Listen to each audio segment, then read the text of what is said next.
character case against Khawula after the blogger posted information about his private life.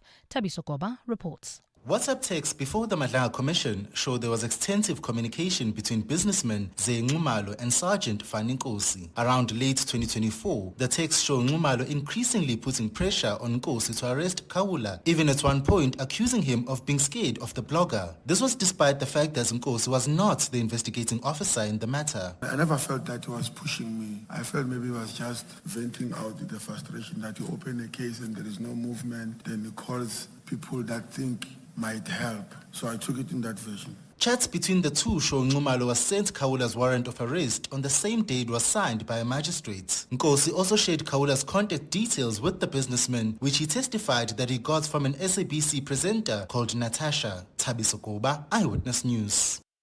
The ad hoc committee investigating allegations of police corruption will discuss a letter from convicted murderer and rapist Thabo Bester today. The committee is scheduled to hold a virtual meeting this afternoon to discuss housekeeping matters before it wraps up hearings this week. Babalondenze has more.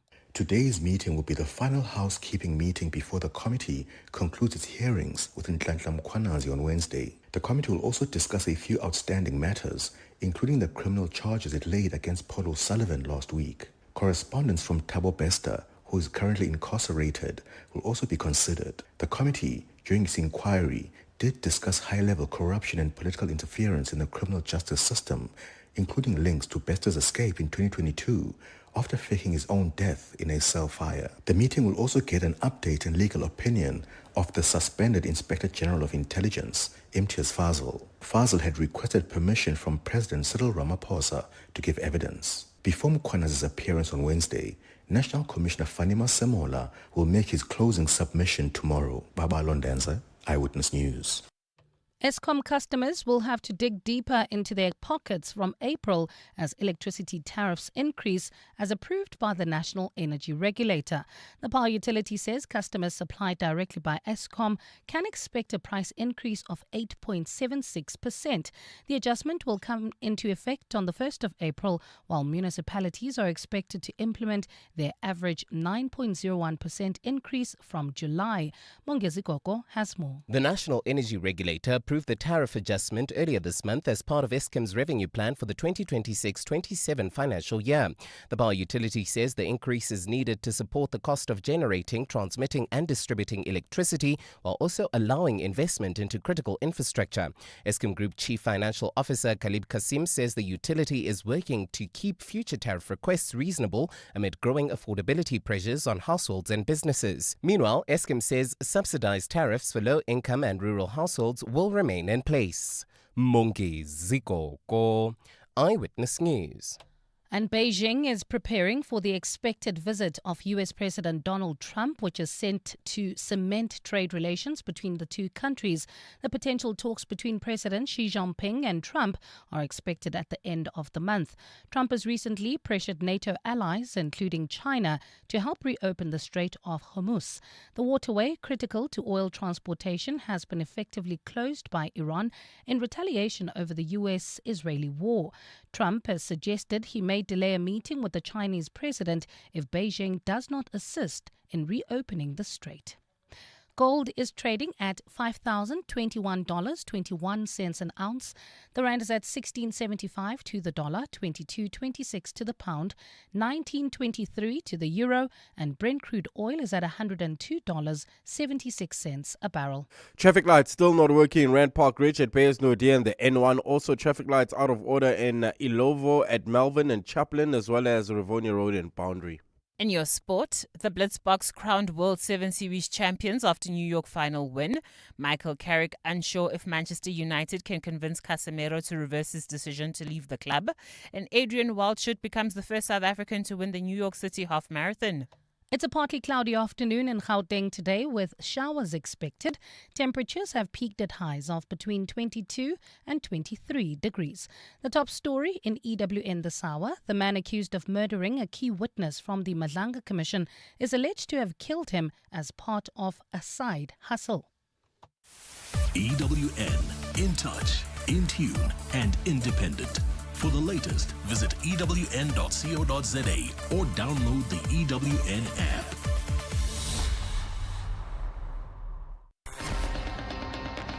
You're with John Perlman on 702. Streaming on the Prime Media Plus app, DSTV channel 856, 92.7 and 106 FM.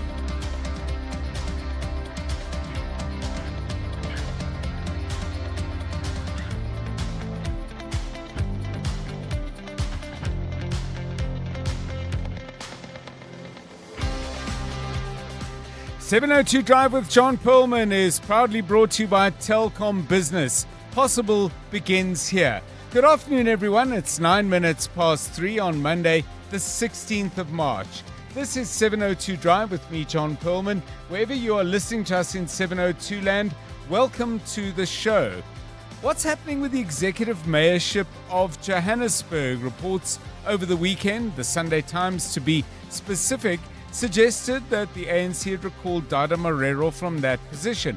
Today it seems not so clear, but it is actually important. Even if this is a city that has seen mayors come and go, we ought to know as soon as possible who's actually in charge. We'll talk a little later on the show to Ferial Hafaji about that. How did a police sergeant get to have such important and confidential relationships with police generals and wealthy business people? That's a thread that has been running through the Madlanga Commission for quite a while. First of all, as Witness F and then identified as Sergeant Fani Nkosi, he seemed to be at the heart of interactions between, for example, Deputy National Police Commissioner Shadrack Sibiya on the one hand and Vusimuzi Katmatlala on the other. Now it is the turn of Sergeant Fani Nkosi to actually sit in front of the Commission and offer answers to the questions he's being asked. It's fascinating stuff. Thabiso Goba is keeping an eye on it. And there are plans to extend the Gautrain to other towns and places. Spring's one of the destinations that has actually been mentioned. It all sounds good, but is this clearly integrated into a larger transport plan for the province? And is this the best way to spend our transport bucks? It's not going to be cheap, and there's so much else that needs fixing. More on that after 4 o'clock. On the markets, the all-share index is up by 1,060 points after starting the day, I have to say, under a lot of pressure. All the indices are trading upwards, led particularly by industrials and resources, which are up, both of them, by 1.1%. MTN has gained 7.9%. That, I think, partly on news of a strong dividend payout for 2025, 5 Rand a share, I think it is. Implats is up by 6.2%, Sibanye by 5.1% on a good day for platinum. And Spar, which you may recall over, I think, about 2 weeks, has turned up a run of absolutely horrible numbers, is today up itself at least by 5.3%. Rand is trading at 16.74 against the dollar. That's a 17-cent gain over the course of today. A euro will cost you 19.21, 22 Rand 24 will get you a pound. Brent crude is cheaper today by 46 cents, but the price of oil is still way too high, $102.90 a barrel. Africa Milane joining us with all the market news at 25 past 4. Tolakele Mganga will join us with the latest sports news as we add yet another rugby world title, the Blitzboks. Fantastic performance to finish above the normally all-conquering Fiji team out in New York yesterday. We were hoping to get them on the phone today, but they're already on a plane heading for Singapore for the next major event on the calendar. Tolakele with an update on that at 20 to 4. Mbali Dlamini has the latest news headlines. Karabo Chali is keeping an eye on the roads. This is 702 Drive. We're live in the place where you live, and if it's happening in 702 land, you will get to hear about it here first. Of course, if you hear about it before we do, we are very happy to come second. But to be properly informed. So maybe there's something in your community that you know about, you've seen, you've heard about, that we actually haven't picked up yet. Do please get in touch. You can find us on 072-702-1702. That's for WhatsApps, either text or voice. And if you want to call and chat and back and forth a little, 011-883-0702. It's 13 minutes past 3. 702. Let's walk the talk. Yeah, very, very interesting stuff coming up. I'm particularly keen to find out more about what's happening with those Joburg mayor business. We'll also reflect on a story you've just heard Alpha Ramoshwana dealing with it in the bulletin. A special task force member has been arrested for the murder of witness D. That's something also rising out of the Madlanga Commission of Inquiry. We'll talk about that after 5 o'clock. 14 minutes past 3. John Perlman On 702. 3 to 6 p.m.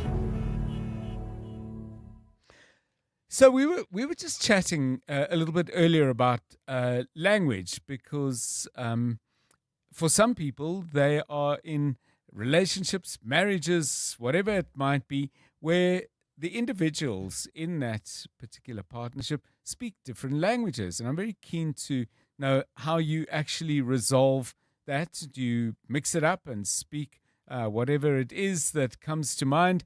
When the kids involved in the relationship, it gets even more interesting, I would think. What language are they growing up with? And who knows, they may be blessed by moving into their early years of school and into their teens by being multilingual. But Jonathan Fairbairn, that came up in context of your household because your partner speaks Afrikaans and you speak English. So what do you speak at home? Yeah, afternoon, John, and afternoon to the 702 family. So we predominantly speak English at home, and then, sometimes I'll throw in a couple of Afrikaans sentences to her.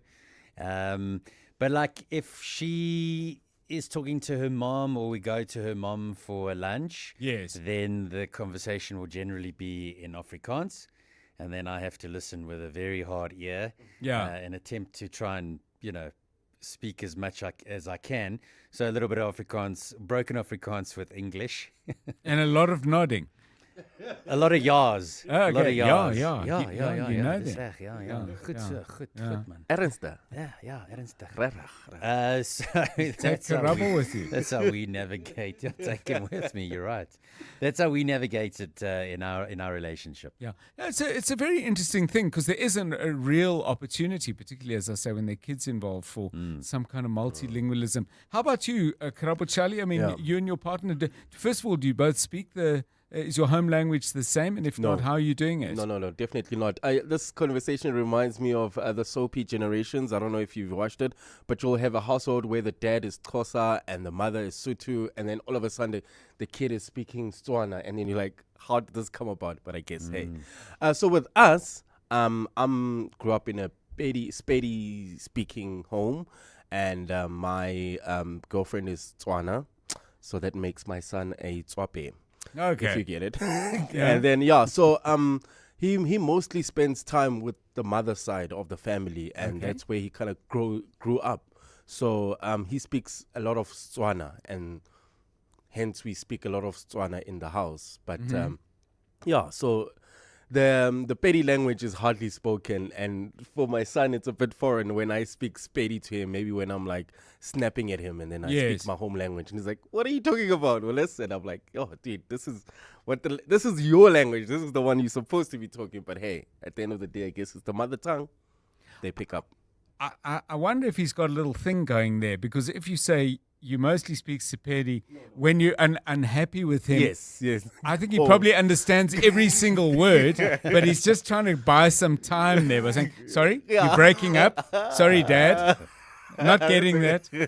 Well, try Sepedi when you ask him what kind of PlayStation he'd like for his next birthday. Let's see what happens. Give us a report. By the way, before you go, actually, speaking of your son and speaking of you, remember we had this thing. I almost forgot to do. Well, I did forget to do it on Friday, but I almost forgot again today. So his project was to bring in old things that are no longer used. Yes. Some of us weren't available. So, but we presented him with I presented with a Caiaphas Semenya cassette. Yes. Jono, just remind us, it was a camera, old style Kodak. Very old style Concorde camera. Yes. With the very old spool that goes inside. Yeah. So like a little cassette almost, like you click it in the back. Yeah, you put it in the back, and then there's batteries on the side. And it's a film, I couldn't figure out where the film kind of goes, the film tape. It would have a little thread, wouldn't it? It had a little notch that you could pull out. And then their slide it gears, in. eh? Yeah. So I couldn't so figure that out. yeah. And my son figured it out earlier on while he was playing around with it. Yes. But before that, he had no clue of what I was having or what I had. I asked him, first I started with the cassette and I was like, Yes. do you have any idea what this is? He was blank. He looked at it. He opened it. He tried to figure it out. He was like, did you watch movies from this? Oh. And I was like, huh? Movies? No. And then I had to explain, okay, this was for music. And we used to listen to music and play it on a tape. Yes. The camera, he took a long time to figure it out. And I had to give him clues. Look at the lenses. Look at this. Yes, and yes. he's like, oh, it looks like the one on the phone. Like the lens on the phone. Ah, I was getting like, closer, could yeah. it be a camera? Yeah. And I was like, 100%. And then the film tape, he had no idea. But I was like, it's like a memory stick. So when you take pictures, it stores the pictures. And he was just like, what? So much work, so much admin. And then when we wrote the speech, he was interested in the whole thing. That now we have one device that has all those things in it. Okay. The cassette, the camera, music, and other kids brought things that were quite interesting and very simple that I never thought of. Like, it's not things that are not in use at all currently, but things that are less in use. So some people brought paper, a simple paper. It's like, oh, the paper is like 2,000 years old, and now we're using less of it. And then the others brought bow and arrow. I was like, okay, a bow and arrow. Brilliant. People used to hunt with this. Now they use guns and they use this and that. So it was quite interesting to actually hear what other kids brought as well. Yeah, and props to the teacher. What a brilliant exercise. I mean, because it just brings up a whole lot of stuff in conversation. So if you're in a multilingual home, how do you settle on a language? Do you speak a mix of tongues? And if they're young people in your household, what are they? Where are they leaning? Are they learning and developing wonderful ears for languages, which, by the way, is a fantastic gift, whether you intended that or not for a young person. But your stories, please. 072 702 1702 and 011 883 0702. 21 minutes past 3. EWN Traffic. This EWN Traffic is brought to you by South African Airways. Get all-inclusive fares, your seat, your meal, and your baggage. It's all in. Book at flysaa.com. Start of a new week. Start of the first rush hour of a new week. Karabo Charlie, any problems yet? Yeah, already traffic heavily backed up. This is driving through the Joburg CBD, leaving Parktown, heading towards Boyson's M1 southbound between Killarney Bends and the Crown Interchange. Also slow-moving traffic. That's in the Bryanston area, heading towards Fourways. That's N1 southbound between Rivonia Road and Winnie Mandela Drive. Look out for those faulty traffic lights around Park Ridge, Bayers, Nodia, and the N1. Traffic lights still not working in Midrand at Olifantsfontein Road and the N1, as well as in Edenville at Modderfontein Road and Laurie. If you come across any other traffic issues, kindly WhatsApp us on 072 702 1702. There's more EWN on air, online, and on the EWN app. This is what progress sounds like. At South African Airways, we've added more aircraft to the runway, increased our flights from just over 1,000 in 2021 to over 24,000 last year. And we continue to add more destinations and routes. It's steady progress over time. We know there's still work to do, but every day we're building something stronger. An airline that shares the resilience of the country it carries. South African Airways. Book your next flight at flysaa.com today.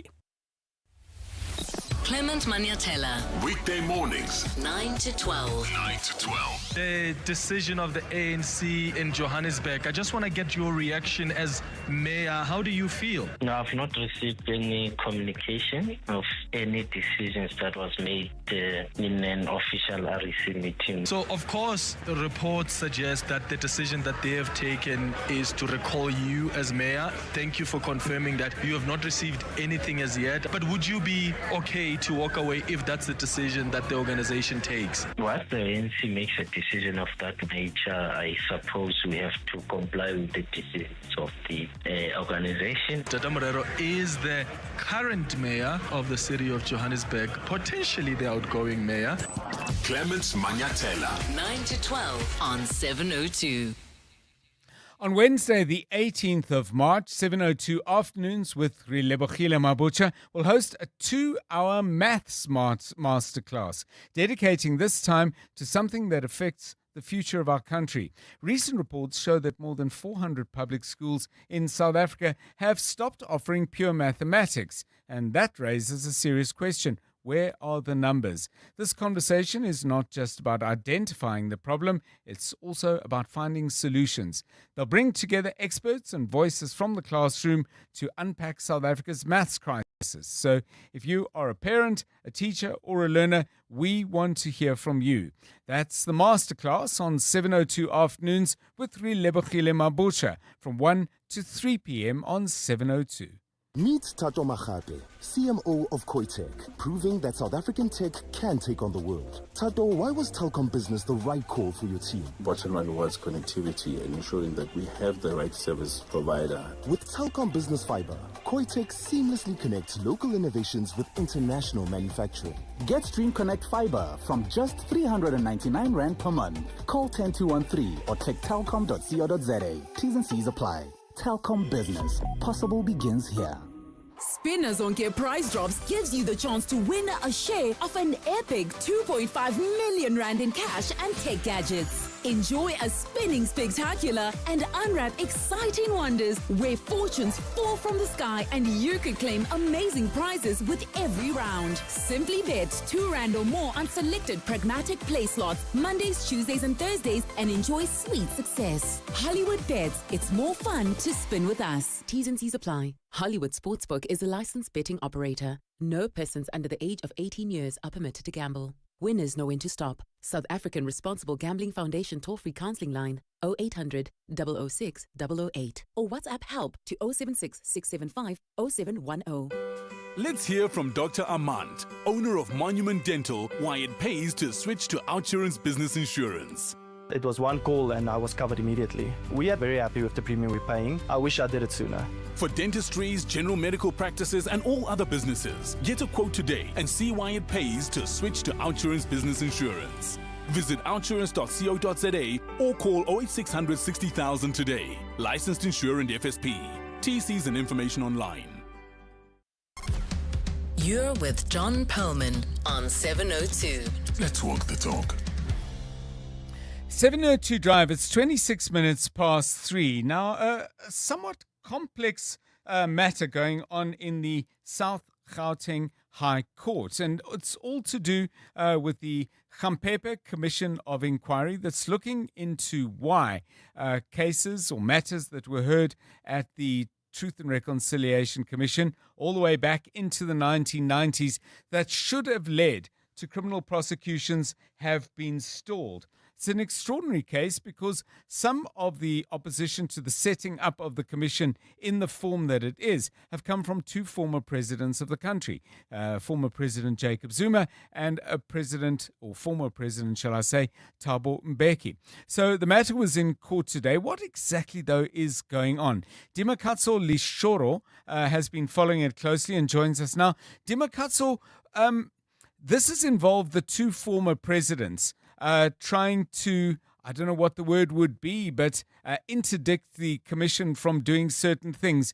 Before you tell us what happened today, just a brief summary, please, of why this matter is before a judge at all. Good afternoon. Afternoon, John. So basically what the 2 former presidents want, they wanted the chairperson of the commission, Sisi Gampepe, to be recused. They actually went to the commission and applied for her to recuse herself. She refused to do so, and now they've come to the court to compel, force a decision, a court order for her to be removed. What they are alleging is that because of her involvement in the TRC, the initial TRC, and her involvement or her role as the Deputy National Director of Public Prosecutions back then, there is a reasonable bias that she may hold. As you know, the case is about the cases that were referred from the TRC that the NPA failed to prosecute. So today, where did we start and where are we now? So this morning we started with the advocate for Jacob Zuma, Dalimpofu, arguing basically seeking an order from the court to force the Gampepe Commission to provide further details. He's alleging that there are emails and WhatsApp texts that prove that the justice acted improperly or, her conduct amounted to gross misconduct. He says that those emails show that Gampepe coached the Commission's evidence leader, Advocate Ishmael Semenya, in that initial application that they made at the Commission for her to recuse herself. They are alleging that the Commission chair actually coached the evidence leader on how to respond to that application. They want the court to force the Commission to provide that evidence that they will then use as part of this decision to ask the court to force her removal, basically. So judgment in that application has been reserved. So the whole day now, we've just been listening to Advocate Mpofu dealing with the merits of the case now. I've had a sense, Dimakatso, and maybe you can just elaborate on this if I'm right, that family members who are hoping that finally this matter gets the treatment that it deserves are expressing real frustration that it's blocked up in the courts in the way that it is. Are any family members there? And if not, is someone speaking for them and expressing their view?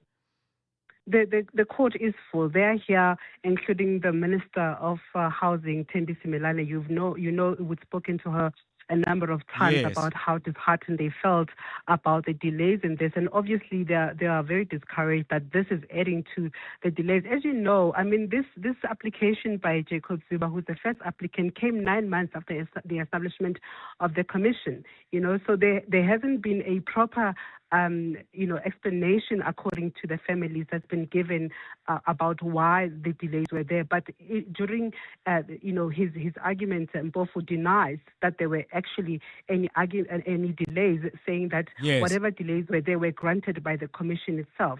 So the families are disheartened. They are here. They want to see the matter get to closure. But as I say, it looks like it's going to be a bit before but it is an urgent application, John, being heard by a full bench. So we hope that it won't take long for the court to reach a decision whether to allow Gampepe to continue or to grant them the declaratory order that they want, which is that her decision to not recuse herself is invalid and unlawful. Thank you so much, Dimakatso Lishoro, keeping an eye on that TLC Gampepe Commission issue. 702 Drive, it's 29 minutes to 4. Time for the very latest news headlines. And Bali, you taking a look at that story as well. Good afternoon. That's correct, John. A very good afternoon. Former President Jacob Zuma wants the court to declare Justice Sisi Gampepe's refusal to recuse herself as the chair of the TRC inquiry declared unlawful. His lawyer, Advocate Dalimpofu, has told the full bench at the South Gauteng High Court today that Gampepe's decision should be overruled because it was not decided on by the full commission. Former Presidents Zuma and Thabo Mbeki have objected to Gampepe chairing the TRC cases inquiry, citing alleged bias. The commission is looking into delays in prosecuting apartheid-era crimes. Dimakatso Lishoro has more. Proceedings began with Advocate Dalimpofu urging the court to issue an order compelling the commission to provide information he claims proves Judge Sisi Gampepe acted unlawfully by allegedly coaching evidence leader Advocate Ishmael Semenya.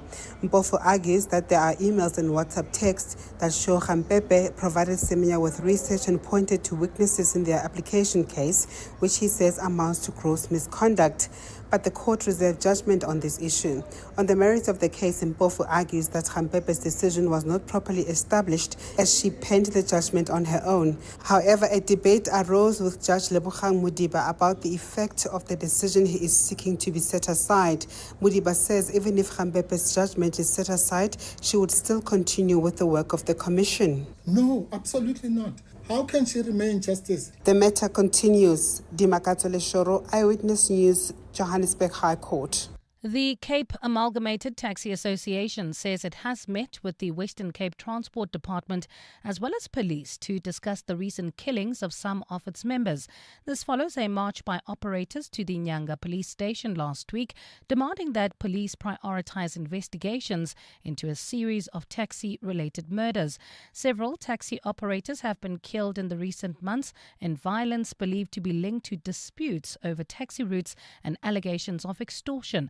Carter had given police 7 days to respond to their grievances, and today marks exactly a week since that march. Ntutuzelo Nene has more. A member of Carter's Nyanga Seawater Association has been accused by fellow members of being behind the recent killings of several Carter leaders, including women and taxi drivers. The individual is also alleged to have extorted around 13 million rand from association members since 2020. He has since denied the allegations. Carter Secretary Nkulego Skebi says the association met with officials from the Provincial Transport Department and the police a day after the march to discuss the concerns raised. They say they read our memorandum and we are going to have a meeting on the 19th of March. They did not wait for 7 days. They arranged a meeting immediately after our march last week. Provincial Mobility MEC Isaac Selegu has stressed that taxi ranks must never become places where innocent people are killed. Ndutuzalo Nene, Eyewitness News. And Russia has agreed to stop recruiting Kenyan citizens to fight in its war in the Ukraine, according to AFP. This has been confirmed by Kenya's Foreign Ministry. More than 1,700 citizens from 36 African countries are believed to be fighting alongside Russia in the Ukraine. Kenya's intelligence services estimates that more than 1,000 Kenyans have been sent to fight. Since ordering troops into the Ukraine in 2022, Russia has been widely accused of recruiting people from other nationalities to fight alongside its army. It's a partly cloudy afternoon in Gauteng with showers expected. Temperatures have peaked at highs of between 22 and 23 degrees. In Tlanenda, south of Joburg, there's an accident scene. This is on the N12 westbound before Xavier, causing huge delays all the way from Kliprivier Drive. There's also bumper traffic that's driving through the Joburg CBD on the M1 southbound from Killarney Benz to the Crown Interchange in Edenvale heading towards Germiston. Expect about an hour delay. N3 south from Waterfontein Road to the Kilulis Interchange. The top story in EWN, former President Jacob Zuma wants the court to declare Justice Sisika Mpepe's refusal to recuse herself as the chairperson of the TRC inquiry declared unlawful. The Midday Report. Weekdays, 12 to 1. Why hitmen like this alleged accused in Witness D's murder, who we now know was a former special task team member who was highly trained. He was a marksman and now is taking jobs allegedly to carry out hits by who knows who in order to silence them before the commission. We have allowed this to become so entrenched where weapons are available and there's no accountability, which is why it keeps on happening, and we have this rise in targeted assassinations in country. There are so many problems here. The Midday Report with Mandy Wiener. 12 to 1 on 702. 702. Let's be honest. Africa could be doing way better. But complaining won't change anything. Getting involved will.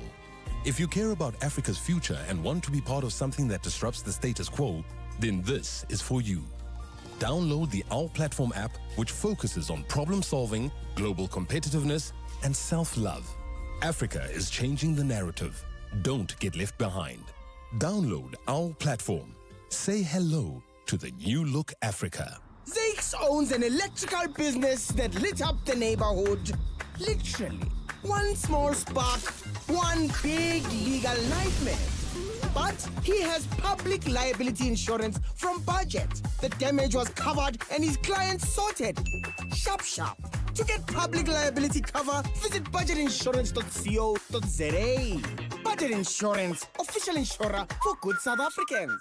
Budget is a licensed non-life insurer and FSP. T's and C's online. Need a seat? Try 7 or 5. It's your call. Want a sunroof? Make it a panoramic. Gotta have power? How does award-winning 138 kilowatt sound? The Changan CS75 Pro is big enough for the kids, smart enough for your playlist, and stylish enough for your Friday night too. Why settle when you can have it all without compromise? The Changan CS75 Pro. Drive tomorrow's SUV today. Visit changanmotors.co.za for more. Chang'an, driven to evolve.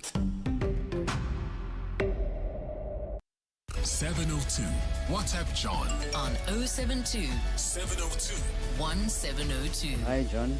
When it comes to languages, in my household, the mother is speaking Afrikaans and I speak Setswana. But obviously, the mother doesn't understand Setswana, so I speak English to her, even though I understand Afrikaans and, just the inconvenience of speaking the language. But I do understand I can speak it. Now, for some reason, the son picked that up. When he speaks to his mom, he speaks in Afrikaans. When he speaks to me, then it's in English. But now it's been a couple of years. He has picked up a couple of local languages. He's just so multilingual. Lucky the Black Angel. Hi, John and 702 listeners. Interestingly enough, we're having the same conversation today about language. I'm from Pretoria and my husband is in Ndebele. I'm Pedi. We speak both languages to our kids. They respond back in English, something we're trying to correct. We actually want them to be able to speak both Ndebele and Sepedi.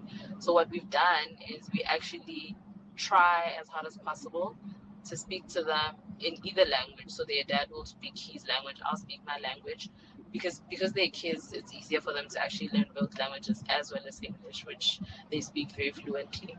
But what's also funny is that because we're from Pretoria, the language we teaching them is not the native language. For example, my Sepedi is not a Sepedi from Limpopo. It is the Pretoria dialect. Similarly with him, his dialect of Ndebele is the Pretoria dialect. So yeah, that just kind of adds color to that conversation. Yeah, thanks for those. The question we asked earlier, by the way, if you weren't with us at that part of the show, is just to say if you have a partner in your household and you speak different languages, how do you decide what you speak? Have you just settled into habits, or has it been quite a conscious thing? And of course, where there are children involved in the household, in the relationship, perhaps the decision is a more conscious one than it might be between two adults. But either way, your story, please, on 011 883 0702 and 072 702 1702, 20 to 4. EWN Sport. Tolokeles, I was up till late-ish last night watching the Blitzboks win themselves another title. Fantastic achievement, and that's where you start us. Good afternoon. Afternoon, John. And the Blitzboks are World 7 Series champions after that success in the final leg in New York. They beat title challengers Fiji 10-7 to secure their third successive tournament win and their fourth title in the six tournament series.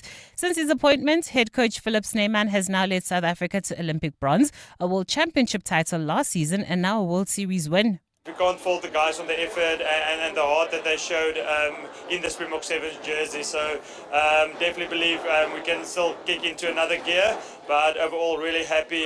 We can't fault them after playing in 4 finals, 3 consecutive finals, and win 3 consecutive finals. Really proud of them. Yeah, I can't put it in words.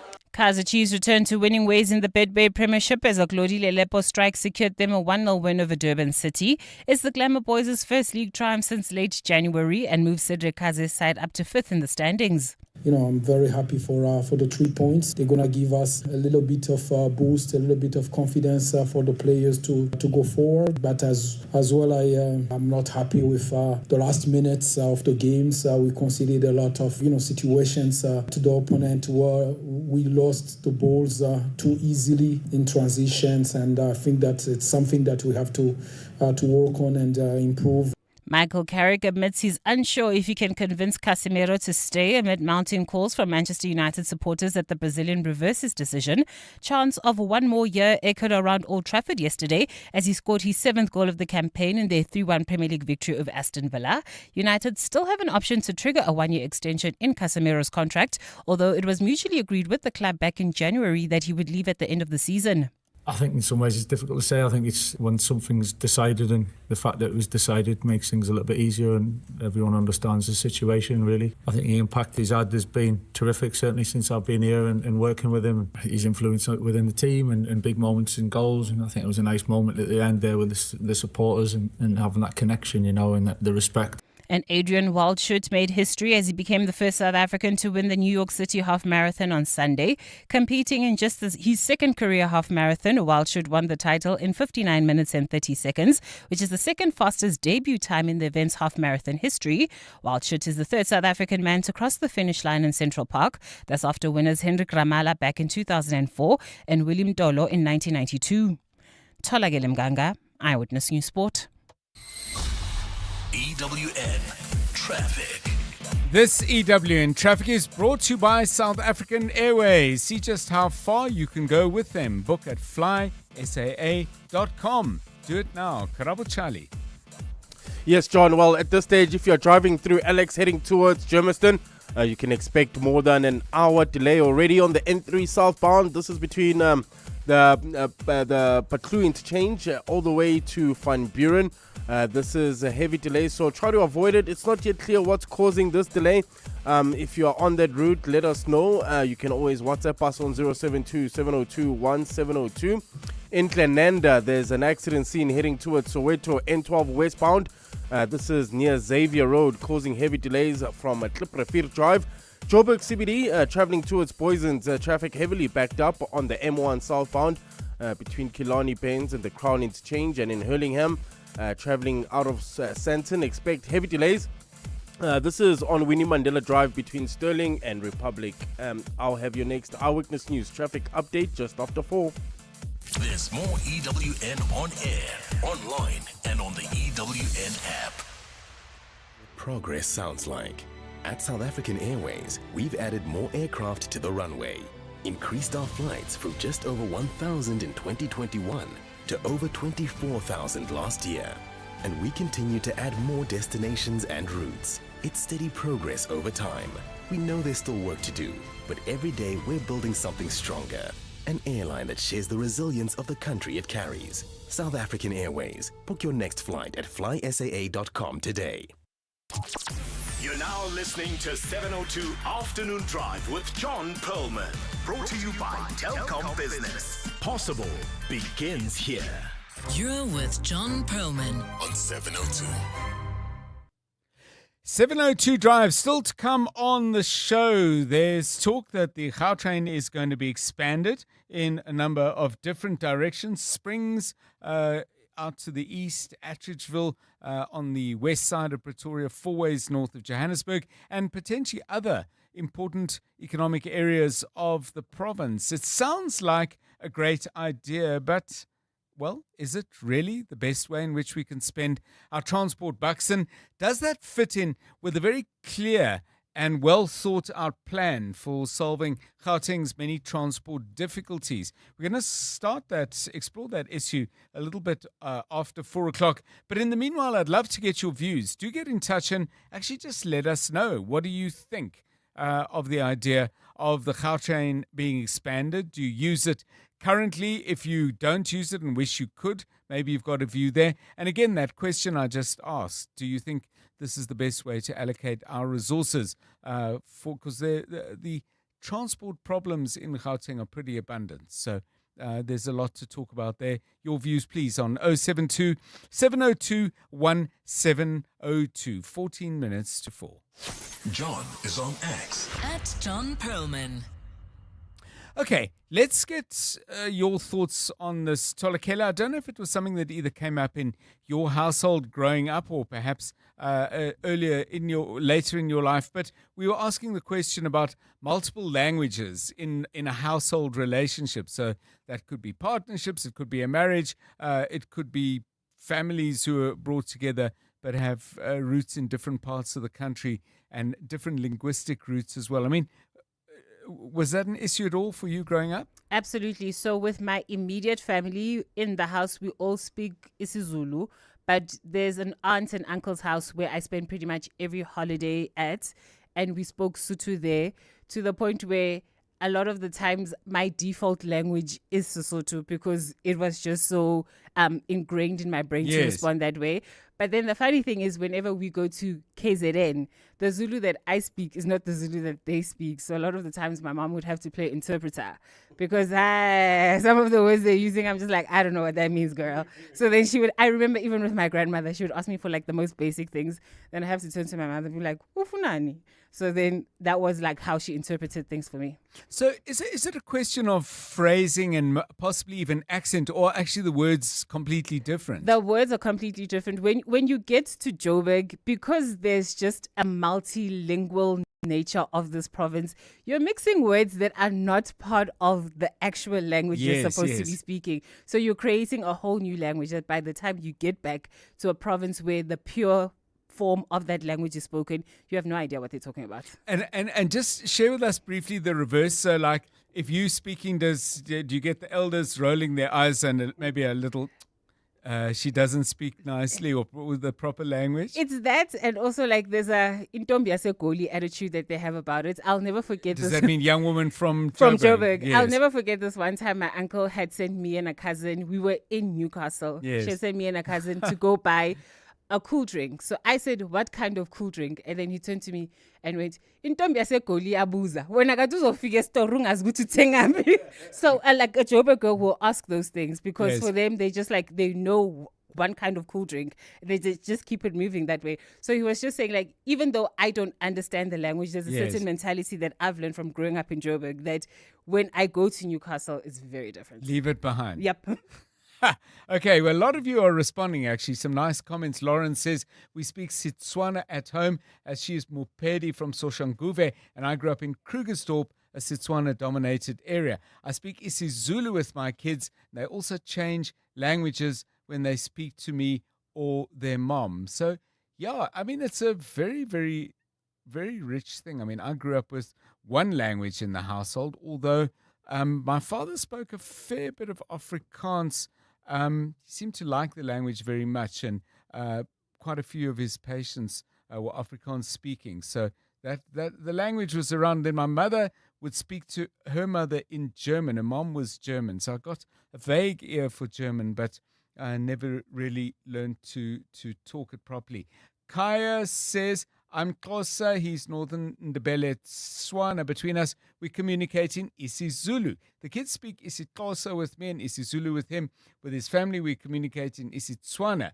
With my family, he communicates in isiZulu. So plenty of language flow in that household. 10 minutes to 4, your story, please. John Perlman On 702. 3 to 6 p.m. Well, you might have heard Clement Manyatela earlier today speaking to Joburg Executive Mayor Dada Morero, the mayor making it absolutely clear that despite his story suggesting this in the Sunday Times, nobody had got in touch with him from the ANC to say he was no longer in the job and had been recalled. So something will happen to clarify all of this emphatically one way or another over, I would guess, probably less than 24 hours. But what's actually going on? What's this all about?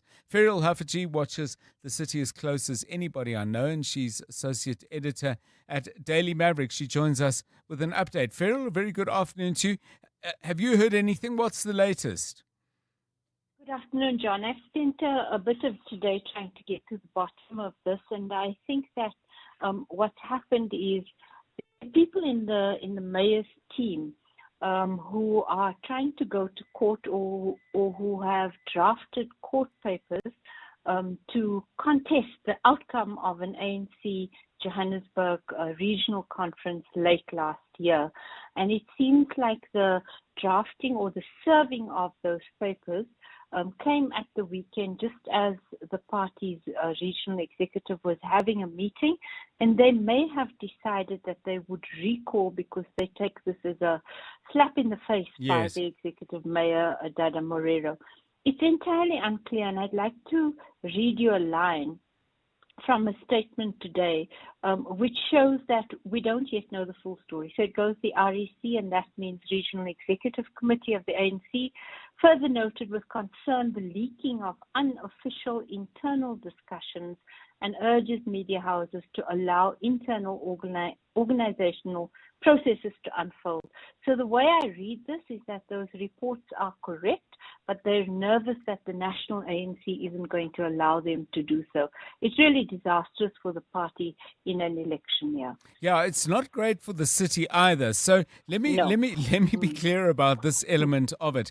You've got Dada Morero as the mayor. You've got as his deputy the person whose triumph over him in an ANC electoral process he is now taking to court, and the two of them are meant to work together to improve a city in desperate need of improving. Have I got that right? You have that very right, and we already see the outcome of that fight, because the city wasn't able to pass an adjustment budget last week, a really important adjustment budget. And the reason it wasn't able to do so is because obviously some ANC members didn't vote for it. So the factionalism is already costing Joburg. Ferriel, it's a quite extraordinary situation. I get it that there's contestation in political parties, and that would be true all over the world. I mean, I don't think it's uniquely South African. And I get it that people may not get on particularly. But it does suggest to me a remarkably low level of awareness of circumstances and context, that this can be allowed to spill over, as you say, A, in an election year, but B, when the problems of the city are so pressing. And the passing of an adjustment budget is kind of Civic 101, isn't it? I mean, these are calendar dates in a city's life. And whatever happens, you say, well, we've got to get the budget passed, if nothing else for self-interest, so we have some money to go out and show the citizens what great people we are. I mean, it's an extraordinary thing, certainly to me. It is extraordinary. It's really difficult for the credit ratings of the city, which, as you know, have been imperiled by the political instability of the city, and it's a highly indebted city, so it needs good lines of credit. That's just an additional factor to consider, in addition to the fact that we know, because we've spoken about it so often, and you report on it, is water, electricity, roads, all these fundaments are just unable to, they can't be funded when you have this happening in the city. There's just an additional factor I thought I'd tell you about, is that at the ANC headquarters, the Secretary General of the party, Fikile Mbalula, has convened an investigation to look at what happened at that conference, and apparently it is making some adverse findings. So that's also something to watch out for.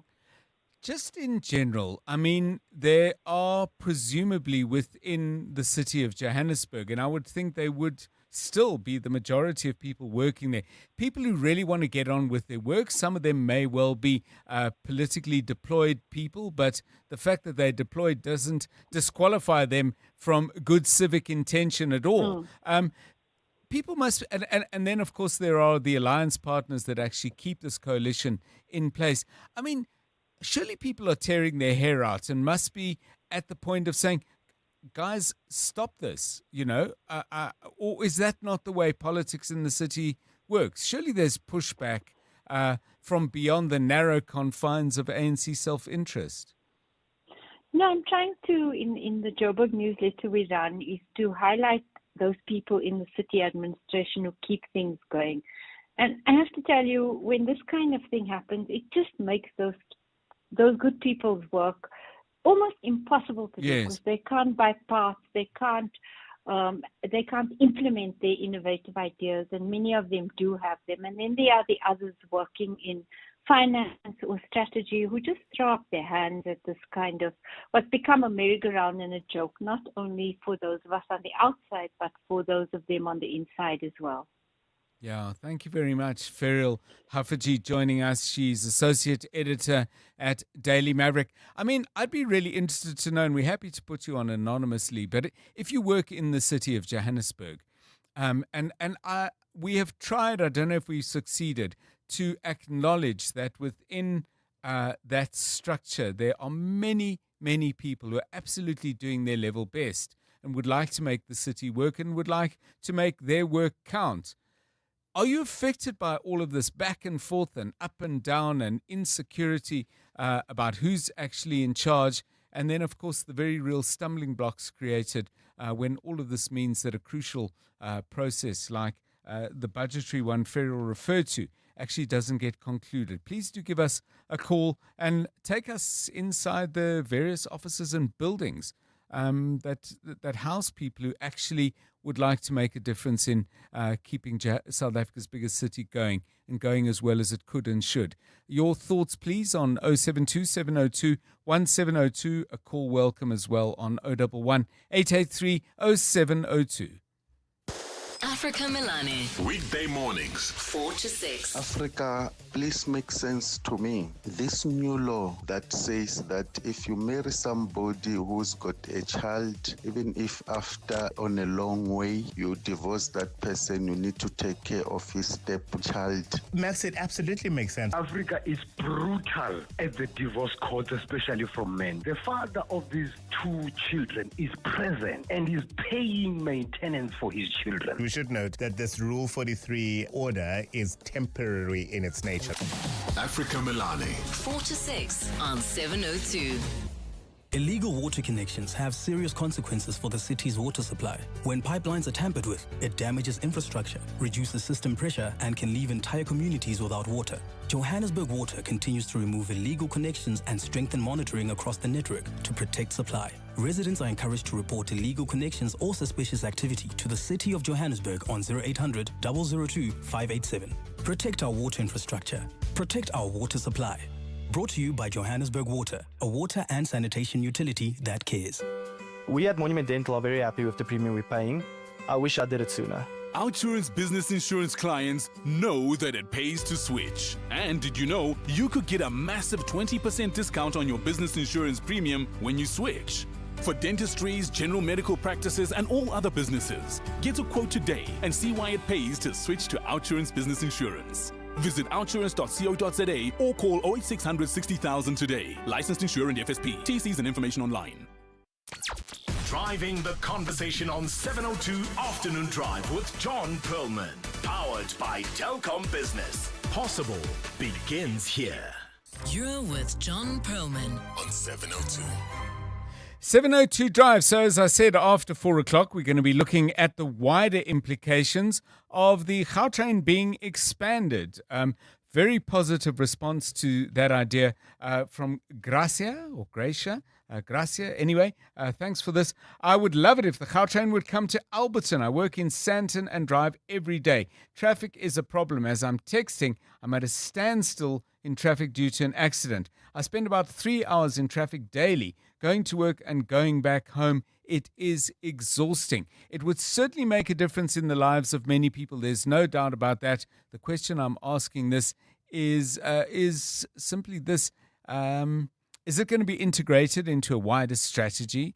Does such a wider strategy exist? And is this the best bang for our transport buck in the province of Gauteng? All that and more after 4 o'clock. Right now, it's time for the news.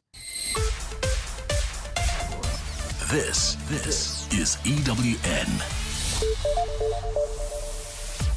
Former Minister Zizi Kodwa may be back before the courts soon, and Parley's ad hoc committee to look at a letter sent by Thabo Bester.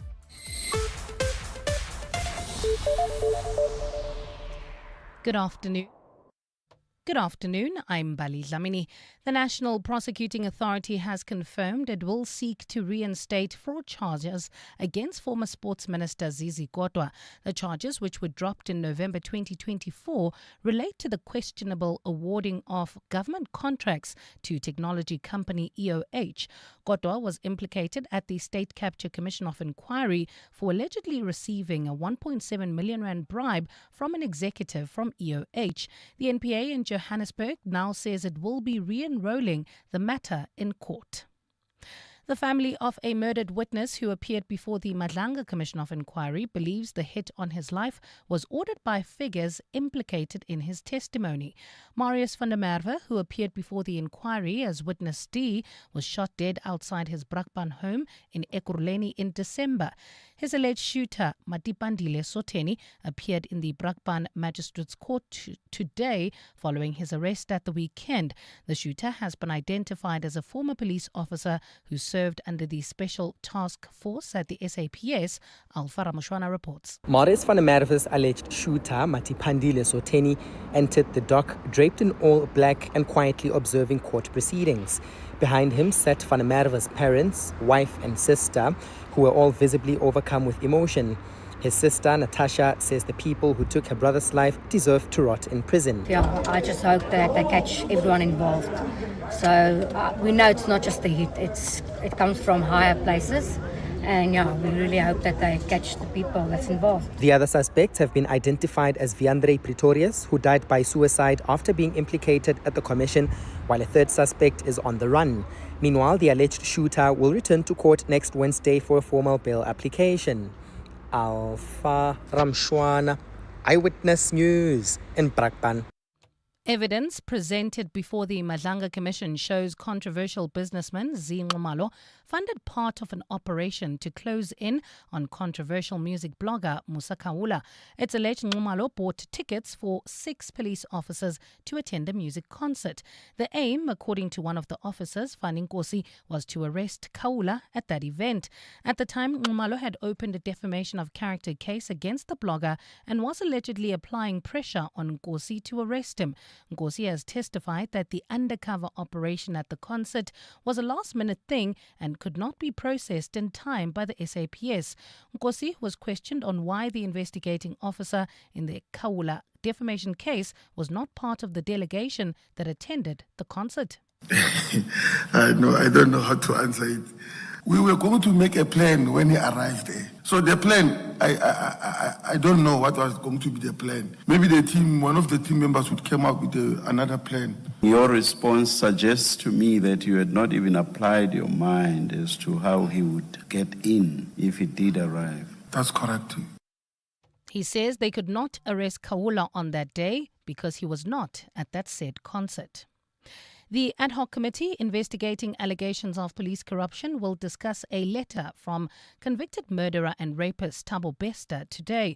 The committee is scheduled to hold a virtual meeting at this hour to discuss housekeeping matters before it wraps up hearings this week. Babalondenze reports. Today's meeting will be the final housekeeping meeting before the committee concludes its hearings with Nhlanhla Mkhwanazi on Wednesday. The committee will also discuss a few outstanding matters, including the criminal charges it laid against Paul O'Sullivan last week. Correspondence from Thabo Bester, who is currently incarcerated, will also be considered. The committee, during its inquiry, did discuss high-level corruption and political interference in the criminal justice system, including links to Bester's escape in 2022 after faking his own death in a cell fire. The meeting will also get an update and legal opinion of the suspended Inspector General of Intelligence, Imtiaz Fazil. Fazil had requested permission from President Cyril Ramaphosa to give evidence. Before Mkhwanazi's appearance on Wednesday, National Commissioner Fanima Semola will make his closing submission tomorrow. Baba Londenza, Eyewitness News.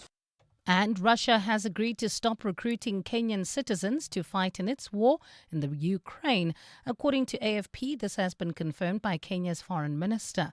More than 1,700 citizens from 36 African countries are believed to be fighting alongside Russia in the Ukraine. Kenya's intelligence services estimate that more than 1,000 Kenyans have been sent in to fight. Since ordering troops into the Ukraine in 2022, Russia has been widely accused of recruiting people from other nationalities to fight alongside its army. Gold is trading at $5,021.28 an ounce. The rand is at 16.75 to the dollar, 22.26 to the pound, 19.23 to the euro, and Brent crude oil is at $102.75 a barrel. Driving through Alexandra heading towards Germiston, expect about a 2-hour delay. That means traffic is at a complete standstill on the N3 southbound between the Batu interchange and the Kilulis interchange. This is due to an earlier accident. Tlananda, there's also an accident scene N12 westbound near Xavier, causing heavy delays from Kliprefir Drive. In your sport, the Blitzboks crowned World 7 Series champions after New York final win.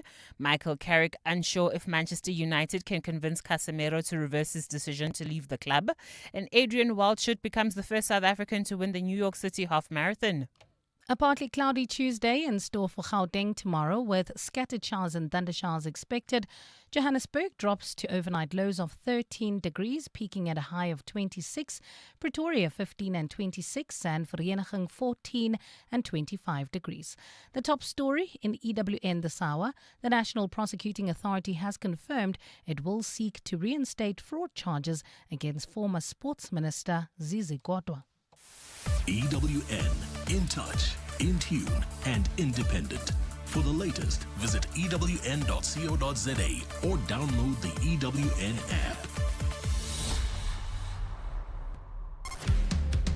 702. Drive home with John Perlman. John Perlman, 3 to 6 p.m. On 92.7 and 106 FM. Let's walk the talk.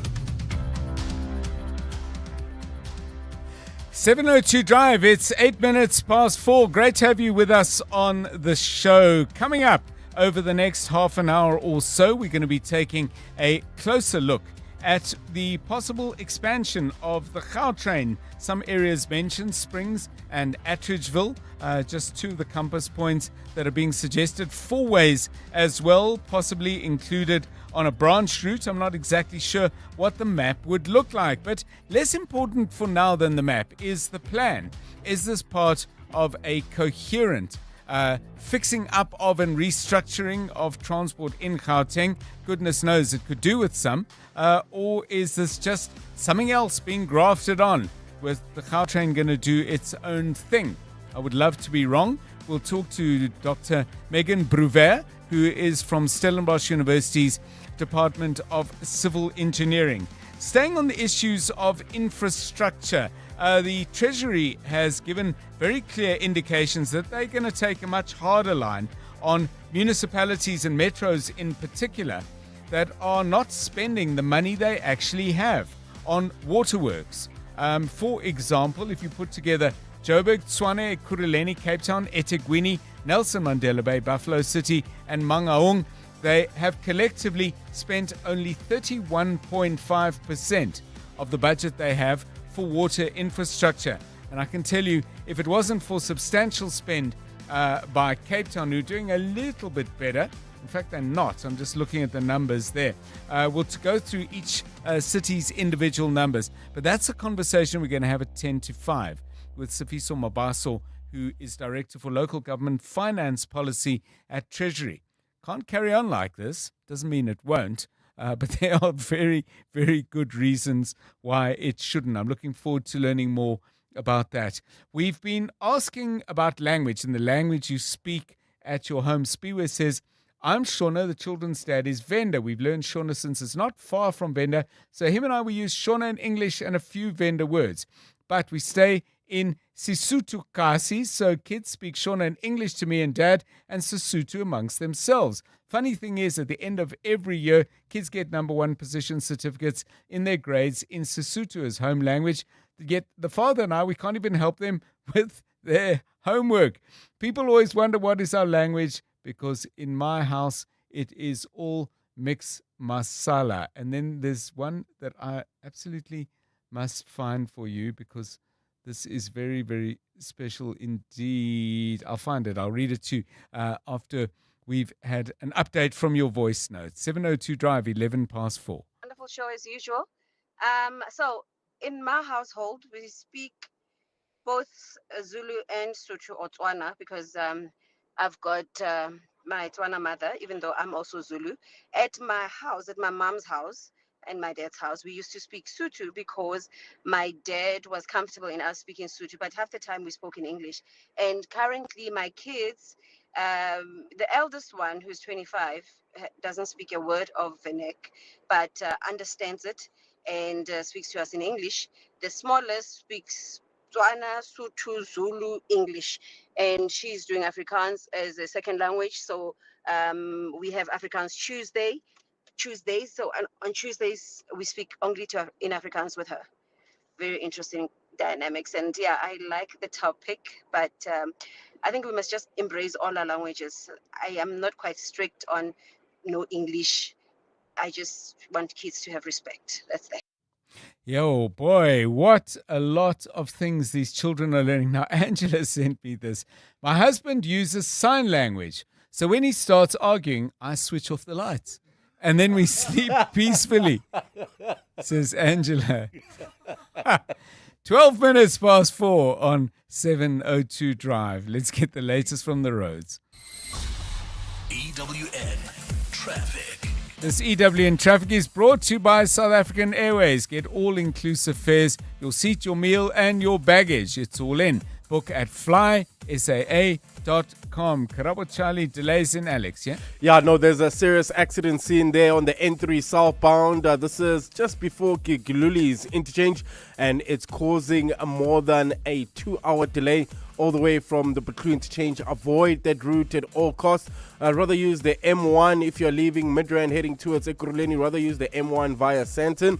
In Clananda, south of Joburg, there's also an accident scene. N12 westbound near Xavier, causing more than an hour delay from Kliprefir Drive in the Joburg CBD. Traveling towards Boysens, traffic heavily backed up on the M1 southbound from Killarney Bains to the Crown interchange. And in Hurlingham, expect some delays.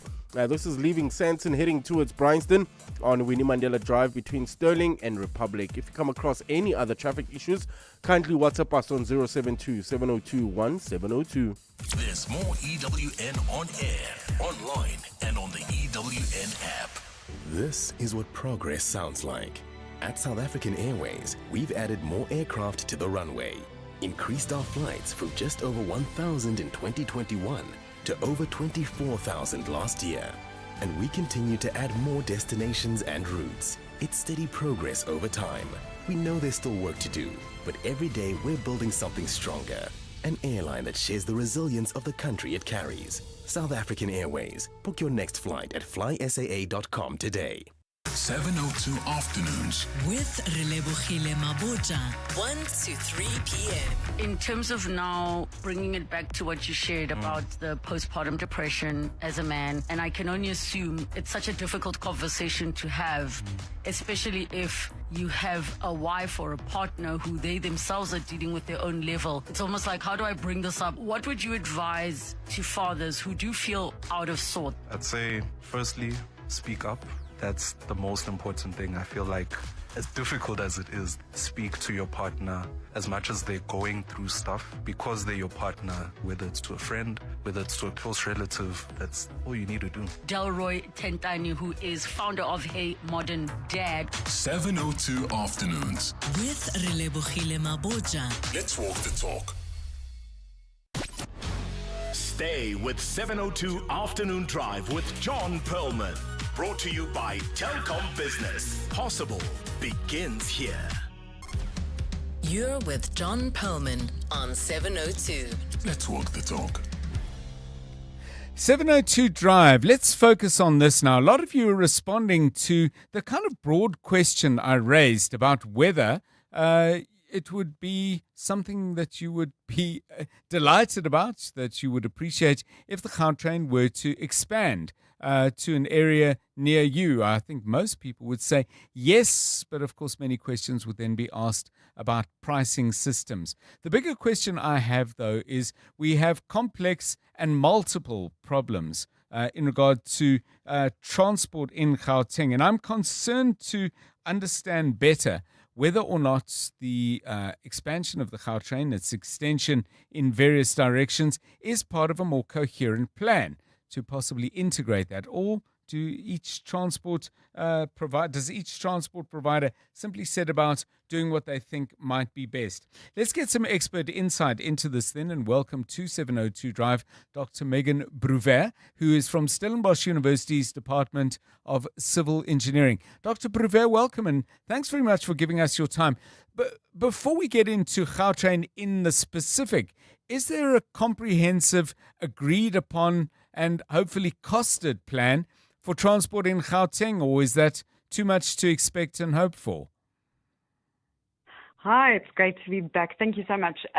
Well, there is an integrated transport plan for the each of the different city areas in Gauteng, and they also integrate with each other. So there certainly is integrated planning in transport that's taking place. It's a legislated and mandated requirement for municipalities and certainly metropolitan municipalities to do that. So those integrated transport plans look at all different modes of transport, particularly public transport, and make sure that they are able to integrate.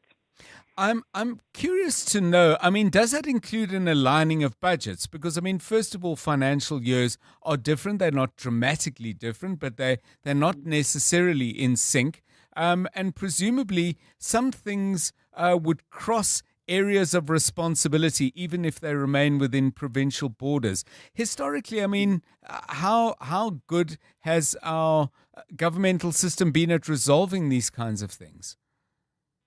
Yeah, so that is one of the difficulties because rail is actually governed at a national level with the Passenger Rail Association of South Africa, PRASA, who operates, with Metro Rail. So rail is all at a national level, and then you've got the provincial bus services. So you've got a number of bus services operating at a provincial level, and they are subsidized in a certain way. And then you've got the local services, which are all the BRTs. So all of the BRTs are actually city run. And so you've got three different levels of government all trying to work together. And then, of course, you've got the private service providers as well. So that is a difficulty. And it is something that is being looked at, on a country level as to, what should we be doing? This is sort of what we've kind of inherited. Yes. It's been developed like this over many, many years. And so, yes, now we've got the three spheres of government all working together to provide an integrated transport system, which does have its complications sometimes. Yeah, I can imagine. So what do we know about the Gautrain so far and its performance to date on the routes that it runs? On the one hand, Park all the way to Hatfield in Pretoria, then the branch that runs through Marlborough and out to OR Tambo. There's talk of other branches, one of them, for example, and I can see it would make a huge difference. Little Falls, Cosmo City through Randburg and into Sandton, and then connecting up with all the other bits. It's a wonderful, wonderful service, but has it performed well enough, for example, in terms of meeting its targets, covering its costs, to suggest that this would be money well spent to expand it? So I haven't been directly involved in planning or operations of Gautrain, so I just want to say that first.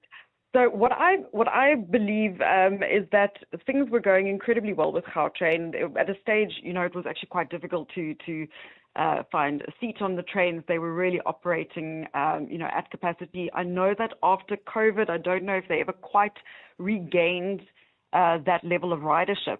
But certainly expanding the system is going to improve situations. You don't wait for a system to get to optimal before you expand it. You expand it so that you can get everything to optimal. So once the expansion has taken place, I'm sure that it's going to open up ridership to other areas and then just increase your ridership. So I'm pretty sure that's the planning behind the extensions. Cost. Gautrain is not cheap, or it's certainly not the cheapest way of doing things, but is that perhaps the wrong question to ask? Because if you expand a transport service, you don't necessarily assume that it should be expanded in a way that everybody can use it. You expand it in a way that says this will soak up certain kinds of travel. So, for example, if people who can afford the Gautrain don't use their own cars, it means taxis can move a little bit quicker because the roads are less full. Is that the kind of thinking that you look to make positive changes in various ways without necessarily expecting each change to benefit everybody? Yeah, so I suppose you've got to look at, what the reason is for the extension. And I think that a lot of the extension is to actually link up with existing process services and Metro Rail lines. So what you're doing is expanding the system so that it can integrate more. I mean, there are already some points of integration, but this is going to increase those points of integration to the rest of the Metro Rail system quite significantly. And certainly, if we look at the type of service that Gautrain operates, it's more of an express service. It's getting people far distances, whereas the Metro Rail service stops much more, there's much shorter distances between the stops on the Metro Rail services. So they are, I would say, serving different groups, mainly because of that. The idea, though, is they're not going to be separate systems. We're not going to have, certain people using Gautrain and certain people using Metro Rail. I think a lot of this integration and this extension is actually to integrate the systems. The Gautrain is going to serve areas which have not been served very, extensively by Metro Rail and rail. And so that's where the Gautrain is moving. It's not duplicating services. It's certainly not adding stations, right on top of existing Metro Rail lines. It's to really integrate everything and to make a bigger backbone, which will eventually then be able to work and operate sort of concurrently and congruently, which I think will just enhance everything. And of course, we know that no public transport system operates really without subsidy.